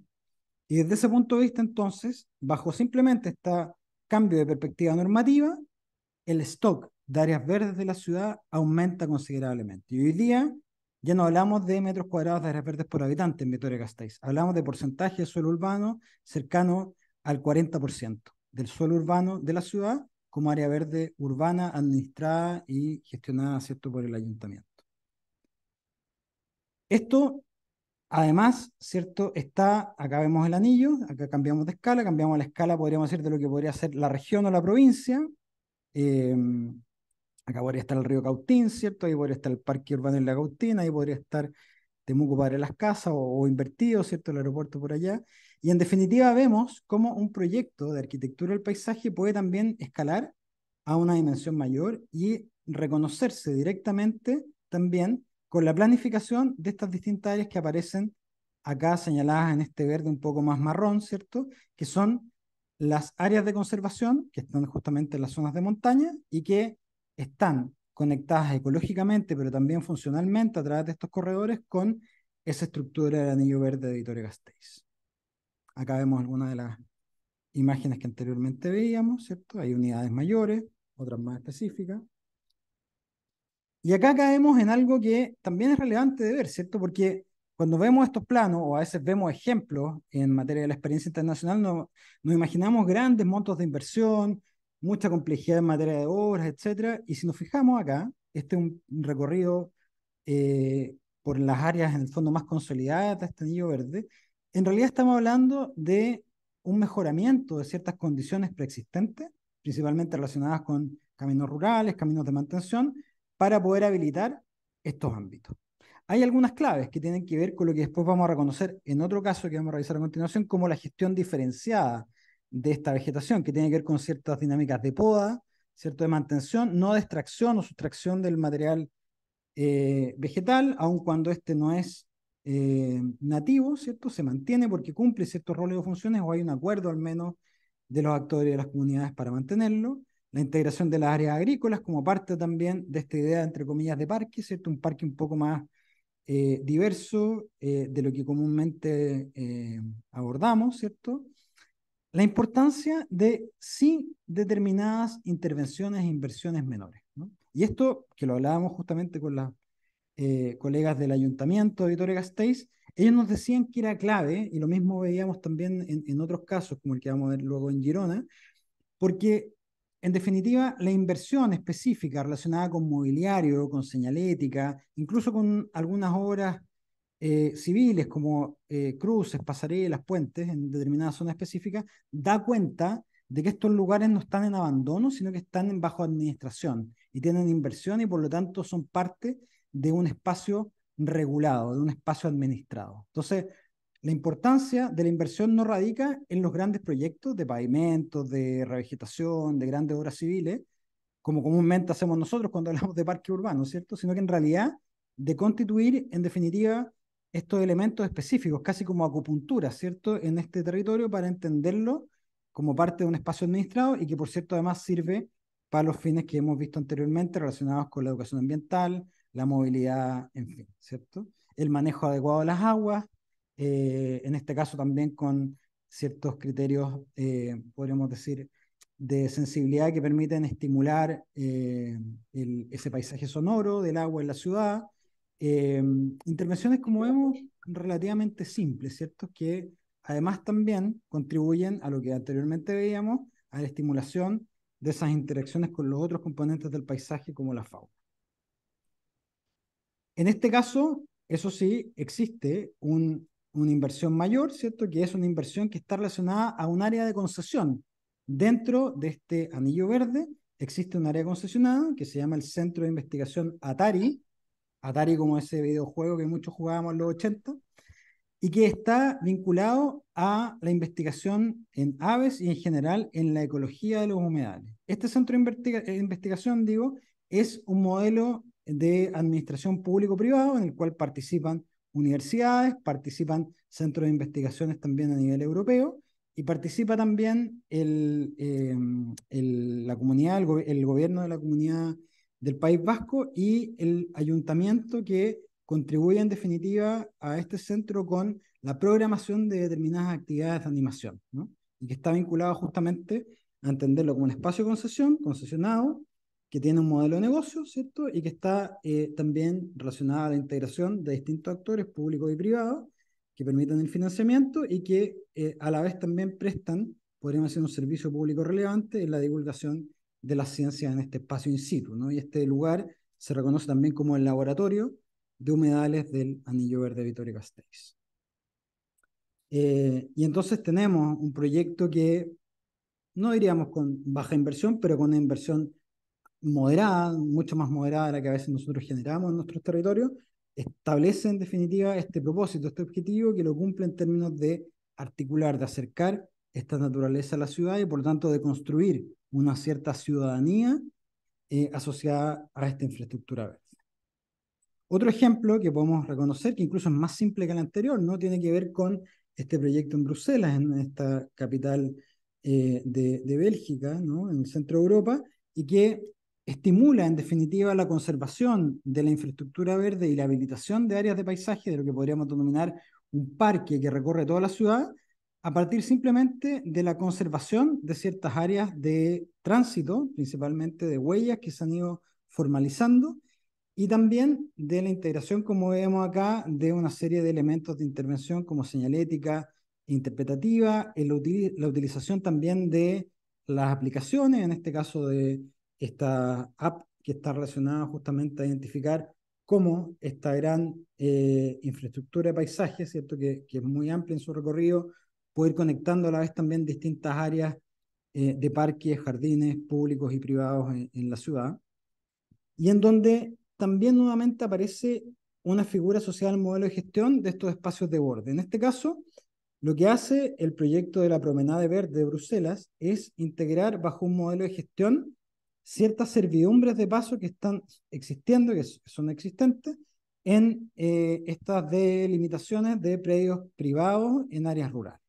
Y lo que hace finalmente el modelo, en este caso del proyecto, es poder generar una figura de reducción de impuestos, es decir, de un incentivo tributario a los propietarios de estos grandes terrenos para mantener estas servidumbres de paso, obviamente generar esta abertura, ¿cierto?, para el tránsito público, viéndose beneficiado efectivamente con una reducción de los impuestos territoriales. Desde ese punto de vista, entonces, a los privados se les hace parte de este proyecto de interés público y se generan desde ese punto de vista estas herramientas que permiten generar espacios como los que estamos viendo ahí, que además son mantenidos por los propios propietarios en el frente que les corresponda, ¿cierto? En la longitud de la cerca del terreno que les corresponde. Por otra parte, también este proyecto tiene, al igual que el anterior, estas, podríamos decir, inserciones de equipamiento y de mobiliario urbano que permiten entender que es un área mantenida finalmente. Por último, en términos de esta experiencia internacional, recurrir a este último ejemplo, que este es un proyecto que está en desarrollo actualmente, de la oficina de este destacado paisajista Marty Frank, ¿cierto?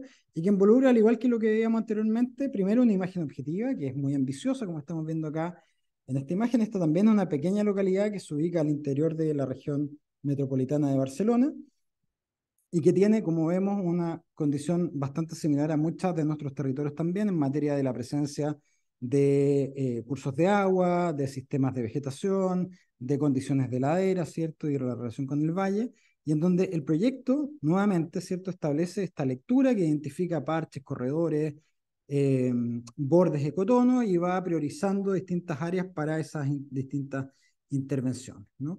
Una de las áreas que actualmente se encuentra habilitada es esta área más central de este gran sistema de infraestructura verde y que nuevamente tiene que ver más bien con el aprovechamiento de cierto stock de recursos disponibles a los cuales se les suman algunas inversiones específicas puntualmente relacionadas con la habilitación de mobiliario, de algunas sendas o áreas de conexión, pero en donde lo que principalmente destaca en este proyecto es lo que estamos viendo acá en la imagen, ¿no? Y que este caso, esta experiencia denomina como la gestión diferenciada del manejo paisajístico. La gestión diferenciada consiste en ser capaces, como su nombre lo indica, de diferenciar distintas áreas de acuerdo a sus condiciones de naturalidad o a sus condiciones también de asilvestramiento. Es decir, acá no está en discusión qué es lo valioso desde el punto de vista netamente ecológico, ¿no? Que sea nativo, endémico, etcétera, sino que en realidad de las condiciones que genera para, para cierto bienestar, podríamos decir, del ecosistema, y que en este caso está medido por la presencia de insectos, de avifauna, de criterios también estéticos, ¿cierto? De preferencias que son abordadas en el estudio y que, por lo tanto, plantean en definitiva la identificación de estas distintas zonas. Estas zonas no se dejan simplemente como están, de manera remanente, sino que efectivamente son manejadas, porque requieren ser manejadas para que el sistema efectivamente se mantenga. Y esta es la gestión diferenciada en donde se establecen ciertos criterios de poda, de sustracción, de raleo, de limpieza, que va asociada a determinados ciclos, ¿cierto? Que tiene diagramas muy importantes como este. Muchas veces cuando nosotros escribimos los planes de manejo, ¿cierto? Y generamos estas pautas para el manejo que luego van a ser implementadas ya sea por personal propio o por concesiones, ¿no? Lo establecemos más bien como una receta genérica, ¿cierto? Y en este caso, el aprendizaje que podemos obtener de este ejemplo es la capacidad de entender esa sensibilidad para poder abordar el manejo, por ejemplo, de una pradera silvestrada, como la que estamos viendo acá en la imagen, o la relación que hay entre el ámbito de los árboles, ¿cierto? Los arbustos y las herbáceas que van generando esta gradiente en donde, por supuesto, el paisaje va aportando de mejor manera los famosos servicios ecosistémicos que veíamos. Y entonces, para mantener esto, ¿cierto? Esta imagen objetivo, es necesario generar una serie de acciones, ¿cierto? Que están relacionadas con una periodicidad y también incluso, como estamos viendo acá en el diagrama del medio, con determinadas herramientas, ¿no? Que son efectivamente las que permiten finalmente este manejo que vemos aquí, ¿no? Y por otra parte, las intervenciones en el paisaje, que es algo que también se relaciona directamente con lo que se va a realizar posteriormente en materia de manejo agroecológico, está vinculado a entender también ciertos elementos que ese propio paisaje ofrece, que el propio sitio ofrece, para solucionar aspectos de infraestructura, de manejo, de programas incluso, etcétera, que son los que estamos viendo acá en la imagen, ¿no? Y que como observamos, en general, en las primeras láminas que veíamos de este proyecto, sí, nos da la impresión de un proyecto sumamente ambicioso en términos de la inversión y de la envergadura, pero que en donde, sin embargo, para poder lograrlo, ¿cierto? Y lograrlo en un tiempo relativamente corto, que es otro factor que también resulta crítico, ¿cierto? En nuestros proyectos, en nuestra planificación de diseño del paisaje, se hace con ciertas estrategias, digo, que permiten justamente abordar, manejar esa complejidad temporal, con acciones de corto plazo que tienen efectos inmediatos en la habilitación de un paisaje y con otras inversiones que pueden en el fondo ser en un periodo de tiempo mayor, ¿cierto? O que pueden tener cierta recurrencia para poder ir poco a poco habilitando este paisaje. Y esto tiene una gracia también, no solamente en términos de la eficiencia de la inversión, sino que también tiene un efecto importante en la capacidad de entenderlo como un sistema flexible, en donde en la medida que el proyecto se va habitando, también va develando las necesidades, las preferencias, los hábitos de quienes lo habitan, tanto de las personas como las que estamos viendo acá, como en esa interacción también con los otros componentes de vegetación y fauna en este caso, ¿no? Entonces, desde ese punto de vista, la capacidad de generar estas iniciativas que van de alguna manera programándose y generándose con una cierta secuencia o proceso evolutivo, nos permite también integrar esa versatilidad para que nuestros proyectos no a nuestros proyectos no les pase lo que comúnmente les ha pasado a muchos proyectos, ¿no? Que quedan sobredimensionados, sobrediseñados, donde tenemos una serie de cacharros, ¿cierto?, puesto arriba de un determinado espacio y que finalmente esa inversión podríamos haberla utilizado o bien para mejorar otras condiciones de ese espacio o bien para ir a otro espacio también y ampliar en definitiva ese volumen de inversión pública especialmente o público-privada en los proyectos de paisaje. Bien, y para terminar, yo quería también compartir en esta instancia una iniciativa que también hemos venido trabajando ya desde hace harto tiempo, desde el año 2018, en la ciudad de Yanquihue, una ciudad vecina a la región de la Araucanía, y que está relacionado con, acá vemos su ubicación, ¿cierto? Y que está relacionado también con la implementación, la aplicabilidad de estos distintos enfoques que hemos venido viendo, ¿no? Este es un proyecto que, como decíamos, hemos venido desarrollando hace tiempo y es, en rigor, una secuencia de distintos proyectos de investigación y de investigación aplicada, ¿no? Acá, en este caso, no existe la consultoría como vehículo para el desarrollo de esta iniciativa de proyecto de parque urbano, de paisaje, como queramos llamarlo, de infraestructura verde, como nos gusta llamarlo a nosotros, sino que en realidad ha sido más bien un laboratorio en donde hemos podido identificar distintos instrumentos y herramientas para el financiamiento de iniciativas de paisaje en el territorio, lo cual nos ha dado en cierta medida ciertas libertades para entender en definitiva qué es lo que se tiene que hacer en un consenso, digamos, bastante trabajado con los distintos actores en dinámicas participativas bastante intensivas y permanentes a lo largo del tiempo, y nos ha permitido también entender entonces que el modelo de desarrollo que hemos implementado en Yanquihue es efectivamente un modelo de desarrollo que podemos aplicar, obviamente con todas las particularidades que implica otro territorio, ¿cierto? Para comprenderlo desde ese punto de vista como un modelo, ¿no? Y es lo que vamos a revisar un poquito ahora. Considerar que este proyecto surge en las aulas del Magíster en Arquitectura del Paisaje de la Universidad Católica, pero en realidad contempla una articulación de muchos actores muy diversos que en su momento fueron personas que con el tiempo también, con los distintos aprendizajes, se han transformado en organizaciones constituidas, han ocupado, de hecho, distintos espacios de gestión, tanto a nivel profesional, privado, como a nivel también profesional público, en las distintas instituciones en torno a este territorio, siendo quizá el caso más destacado, ¿cierto?, el caso de el alcalde actual de Puerto Varas, Tomás Gárate, que formó parte de este proyecto, al menos en su condición de equipo inicial. Este fue un proyecto también financiado por Corfo, tal cual es el proyecto que estamos hoy día desarrollando junto a la Municipalidad de Temuco y a Minbo Araucanía.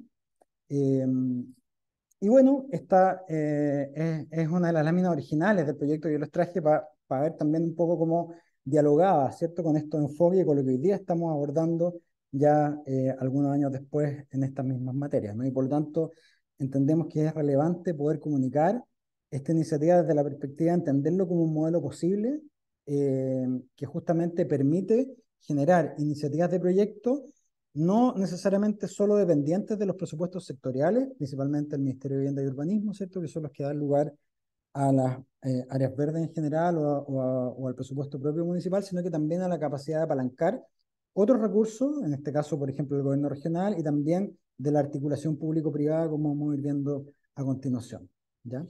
Perdón, en la lámina anterior podemos ver también la confluencia, ¿cierto? Y la importancia de la participación, de la participación ciudadana, del involucramiento también de las organizaciones y del Estado en general en iniciativas como esta. Acá estamos haciendo el dibujo, ¿cierto? Un dibujo parecido al que yo les mostré anteriormente cuando hablábamos de las unidades de paisaje, los parches, corredores y ecotonos. Bueno, eso forma parte, ¿cierto?, de este reconocimiento que después también se amplía a ese conocer en terreno, ¿cierto? Y el poder no solamente hacerlo en términos del grupo experto, que comúnmente es lo que cae en las consultorías, sino que más bien ampliarlo a los distintos espectros de esa participación más ampliada, ¿no?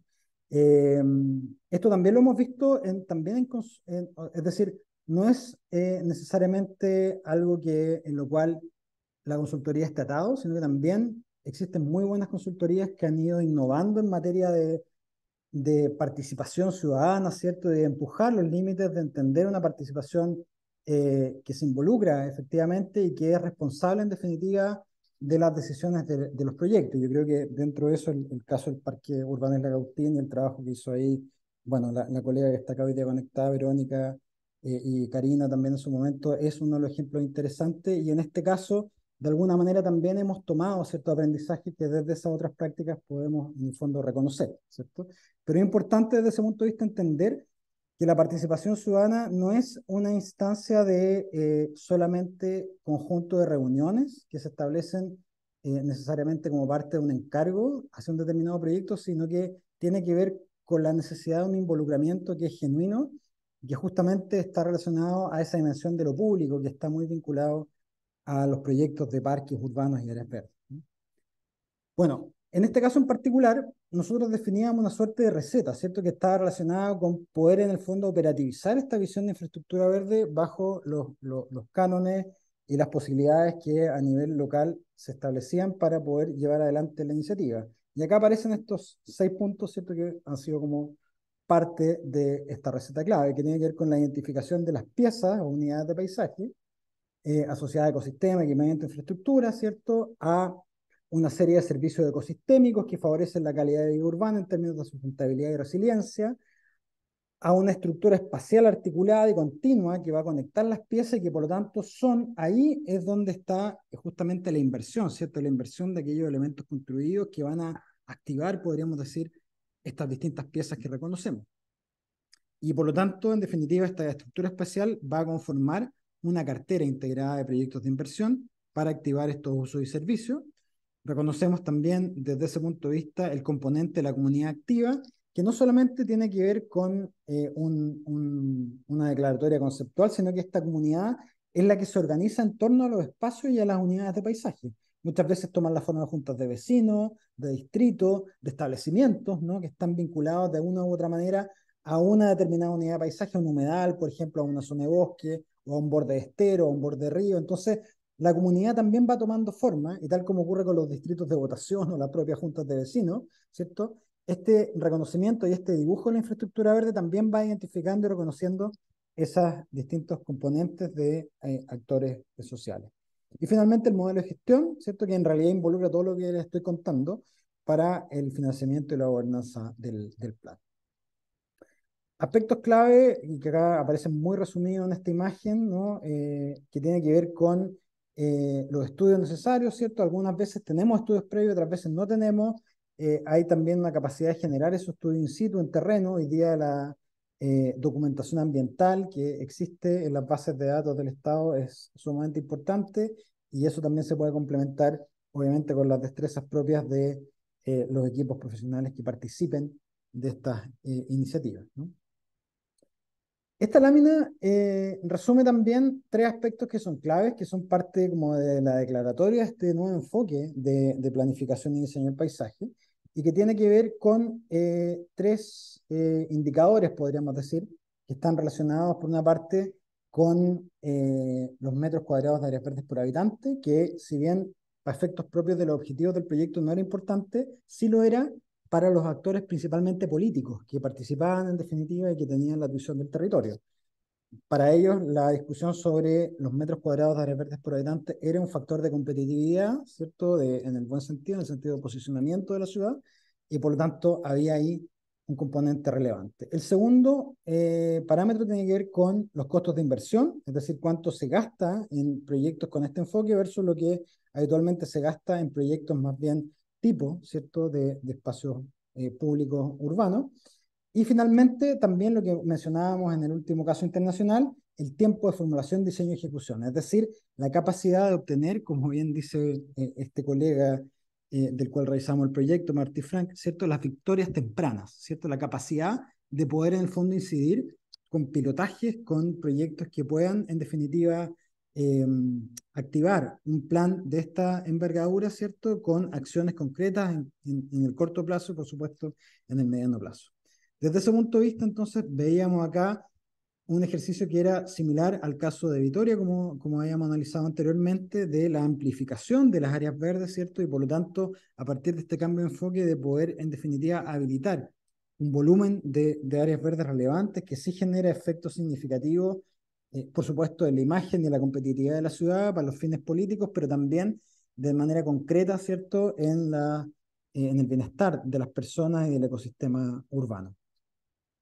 Por otra parte, los costos de inversión del plan, que testeamos en definitiva con las intervenciones que se han hecho, son de los montos que aparecen aquí, ¿cierto? Estos son valores relativamente recientes de conversión y que también implican en definitiva entender que este enfoque optimiza, como decíamos, la inversión, ¿cierto? Y permite en definitiva amplificar el área, ¿cierto? El alcance que puede llegar a tener un determinado proyecto. Y finalmente el tiempo de formulación, diseño y ejecución, entendiéndolo como un resultante de un proceso de gestión que es previo muchas veces y que también va generando podríamos decir, un acompañamiento permanente, también, en definitiva, podríamos decir, se reduce bastante respecto a el común de los proyectos de este tipo o de esta naturaleza.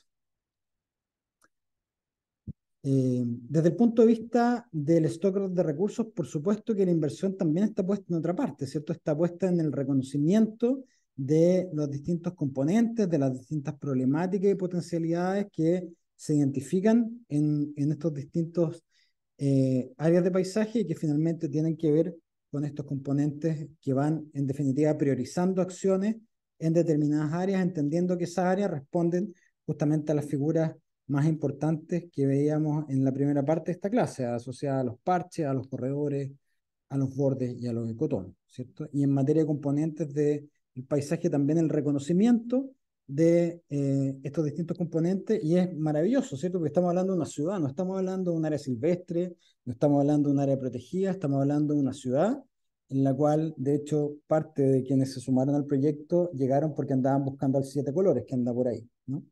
Que es, por cierto, uno de los lugares donde más se avista es en Yanquihue, en la ciudad de Yanquihue.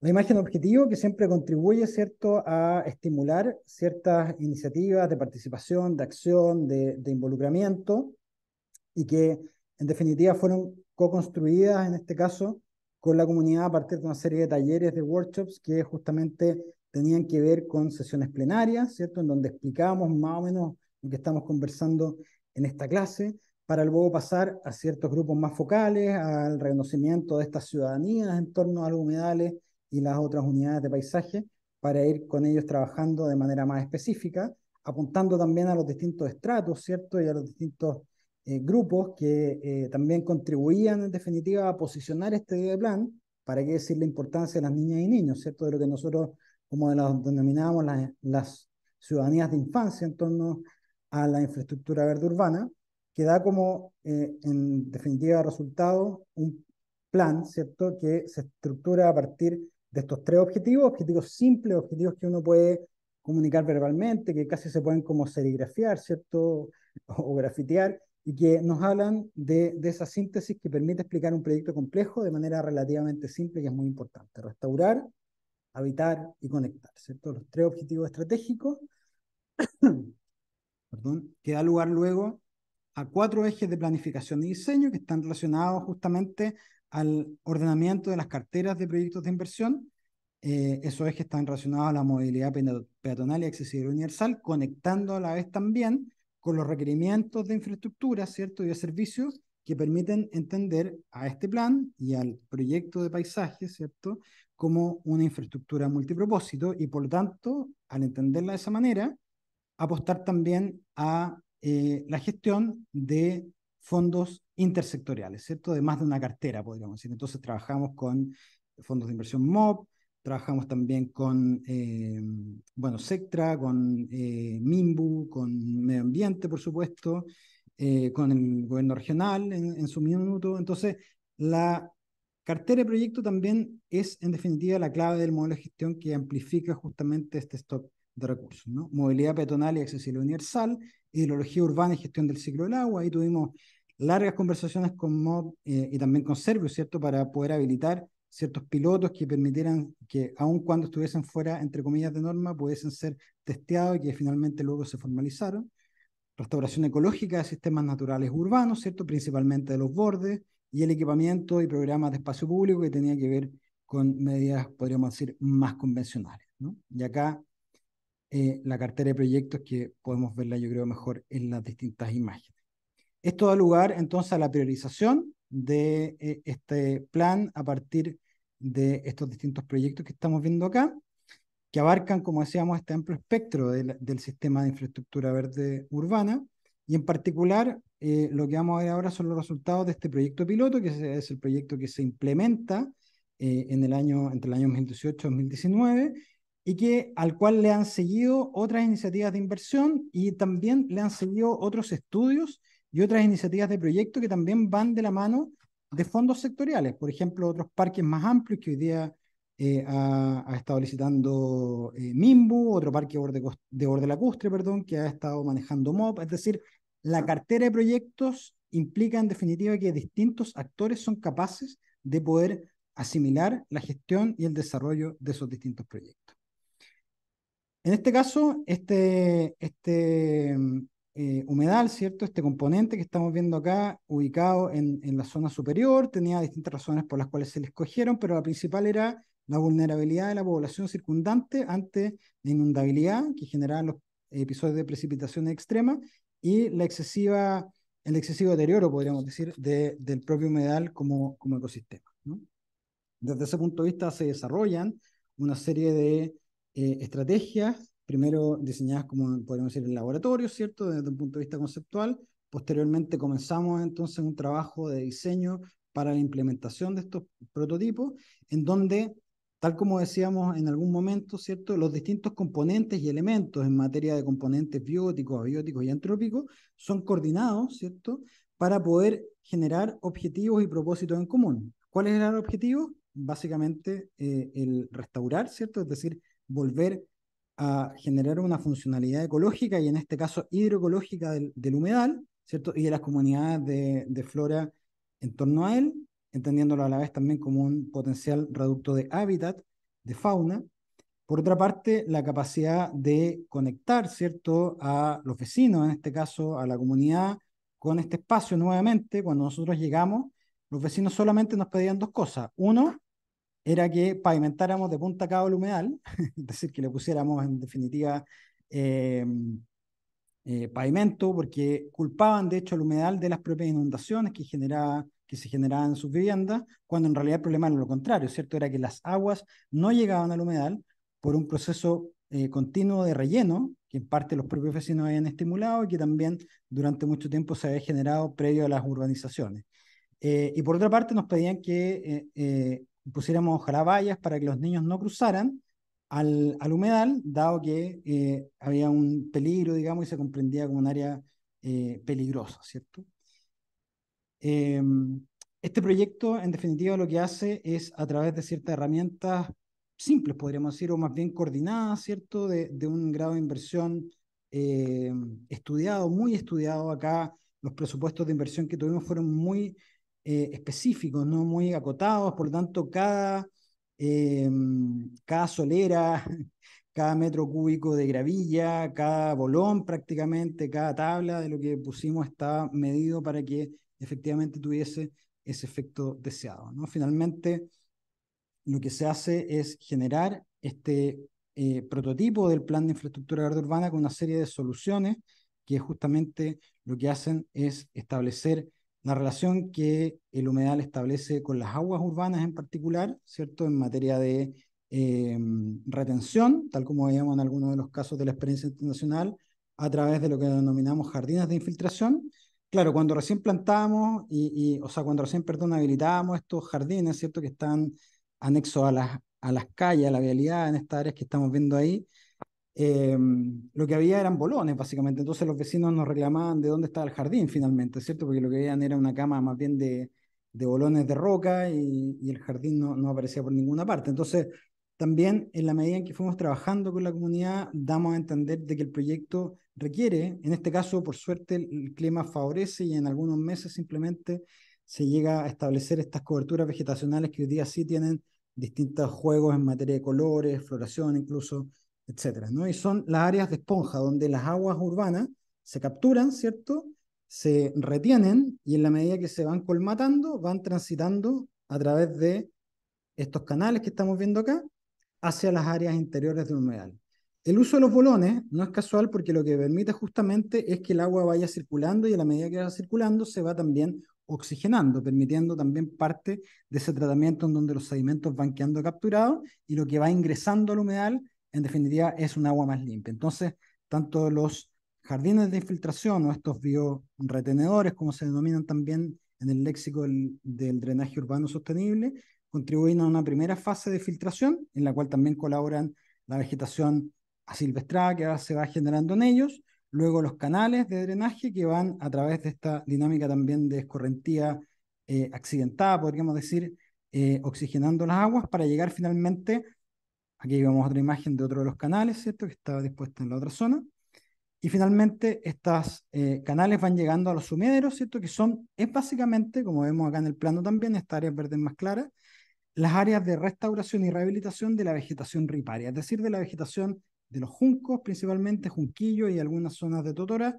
que van repoblándose. Ese repoblamiento también forma parte del proyecto, básicamente meter los pies en el barro e ir moviendo algunos de los plantines desde el interior del humedal hacia los bordes para su reproducción, para generar justamente estos sumideros que terminan, por una parte, con el proceso de filtro, ¿cierto?, de remediación de las aguas, y también son el espacio en donde esas aguas finalmente vuelven a conectar con el humedal. Este proyecto también ha significado desde el punto de vista social, y con esto ya vamos terminando, un componente relevante en materia de transformación, ¿cierto?, de innovación social. Actualmente en esta ciudad y particularmente en este humedal trabajan distintos establecimientos educacionales desde párvulo hasta educación media en distintas iniciativas y actividades que tienen que ver con monitoreo, con seguimiento, ¿cierto?, de alguna especie, de reptiles, por ejemplo, que volvieron a habitar este humedal, con aprendizajes en el fondo en aulas abiertas, con actividades también culturales que han estimulado distintos actores locales, en donde el actor local, los vecinos, las vecinas, ¿cierto?, pasan de ser meros espectadores a involucrarse también con esta iniciativa. Muchos de ellos han postulado proyectos de innovación, ¿cierto?, en algunas materias, como por ejemplo temas de guías turísticos o también algunos proyectos de acompañamiento también educativo. Y por lo tanto, desde ese punto de vista entendemos, y tal como lo hemos venido también comentando en el proyecto Corfo que nos convoca hoy día, que los parques, las áreas verdes, independientemente del tamaño que tengan, y este es el ejemplo quizá para nosotros más significativo, constituyen motores de innovación social, motores de desarrollo, ¿cierto?, sostenible y de resiliencia urbana, ¿no? Acá distintos elementos. Aquí también algunos registros de las precipitaciones más intensas que ha sufrido esta zona, el humedal inundado de Punta Cabo, como realmente tiene que ser, las casas sin agua, ni siquiera en sus antejardines, y finalmente al cabo de pocas horas el humedal drenando justamente estos volúmenes de captura que a través de la propia funcionalidad del humedal y de los distintos elementos de infraestructura que se diseñan como parte del espacio público, permiten en definitiva ese objetivo. Y como decíamos, y ya aquí sí vamos cerrando, esta iniciativa ha ido escalando, ¿cierto?, en materia de aprendizaje, hemos ido sumando también otros actores, ya su manejo, su gestión no depende del equipo original. Nosotros también hemos ido involucrándonos a través de distintos proyectos que hemos en estos años recientes postulado. Uno de ellos, lo más importante, ¿cierto?, uno de los más importantes, digo, es el proyecto también Corfo vinculado a este modelo de drenaje urbano sostenible, que hemos denominado Ciudades Sensibles al Agua, que justamente habilita una guía de drenaje para la macrozona sur de Chile. Sé que algunos de ustedes han participado en esta iniciativa de proyecto en años recientes.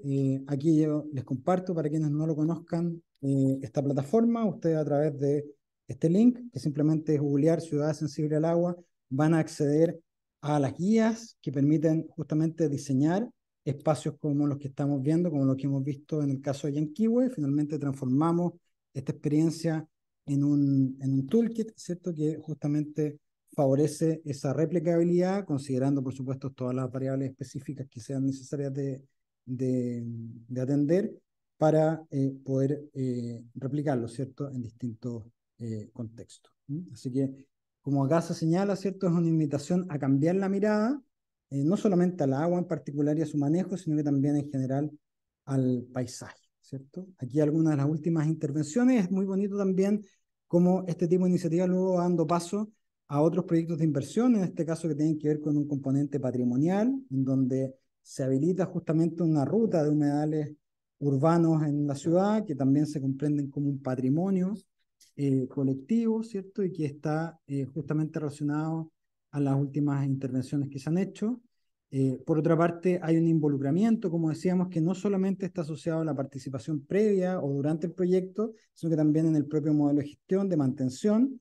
Aquí este humedal se maneja, se mantiene no solamente con el rol de la municipalidad, que es bastante, podríamos decir, acotado, ¿cierto? Sino que con distintas gestiones que desde el ámbito público y privado también se articulan en materia de limpieza, insisto, no solamente para la pieza de humedal que veíamos o el humedal vaquedano solamente, sino que para el conjunto del sistema completo, y iniciativas también que para nosotros son muy importantes, que están relacionadas a la restauración y la forestación participativa, que son festividades ya a esta altura que se desarrollan periódicamente, generalmente una vez al año, y que permiten en definitiva ir consolidando estos espacios bajo esta perspectiva que veíamos desde un enfoque en el fondo progresivo, evolutivo, sensible y especialmente participativo.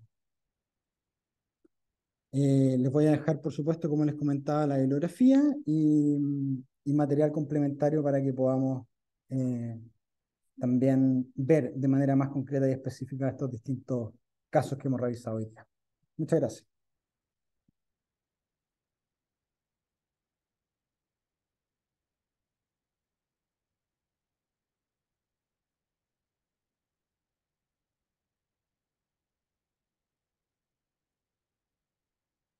Muchas gracias a ti, Osvaldo.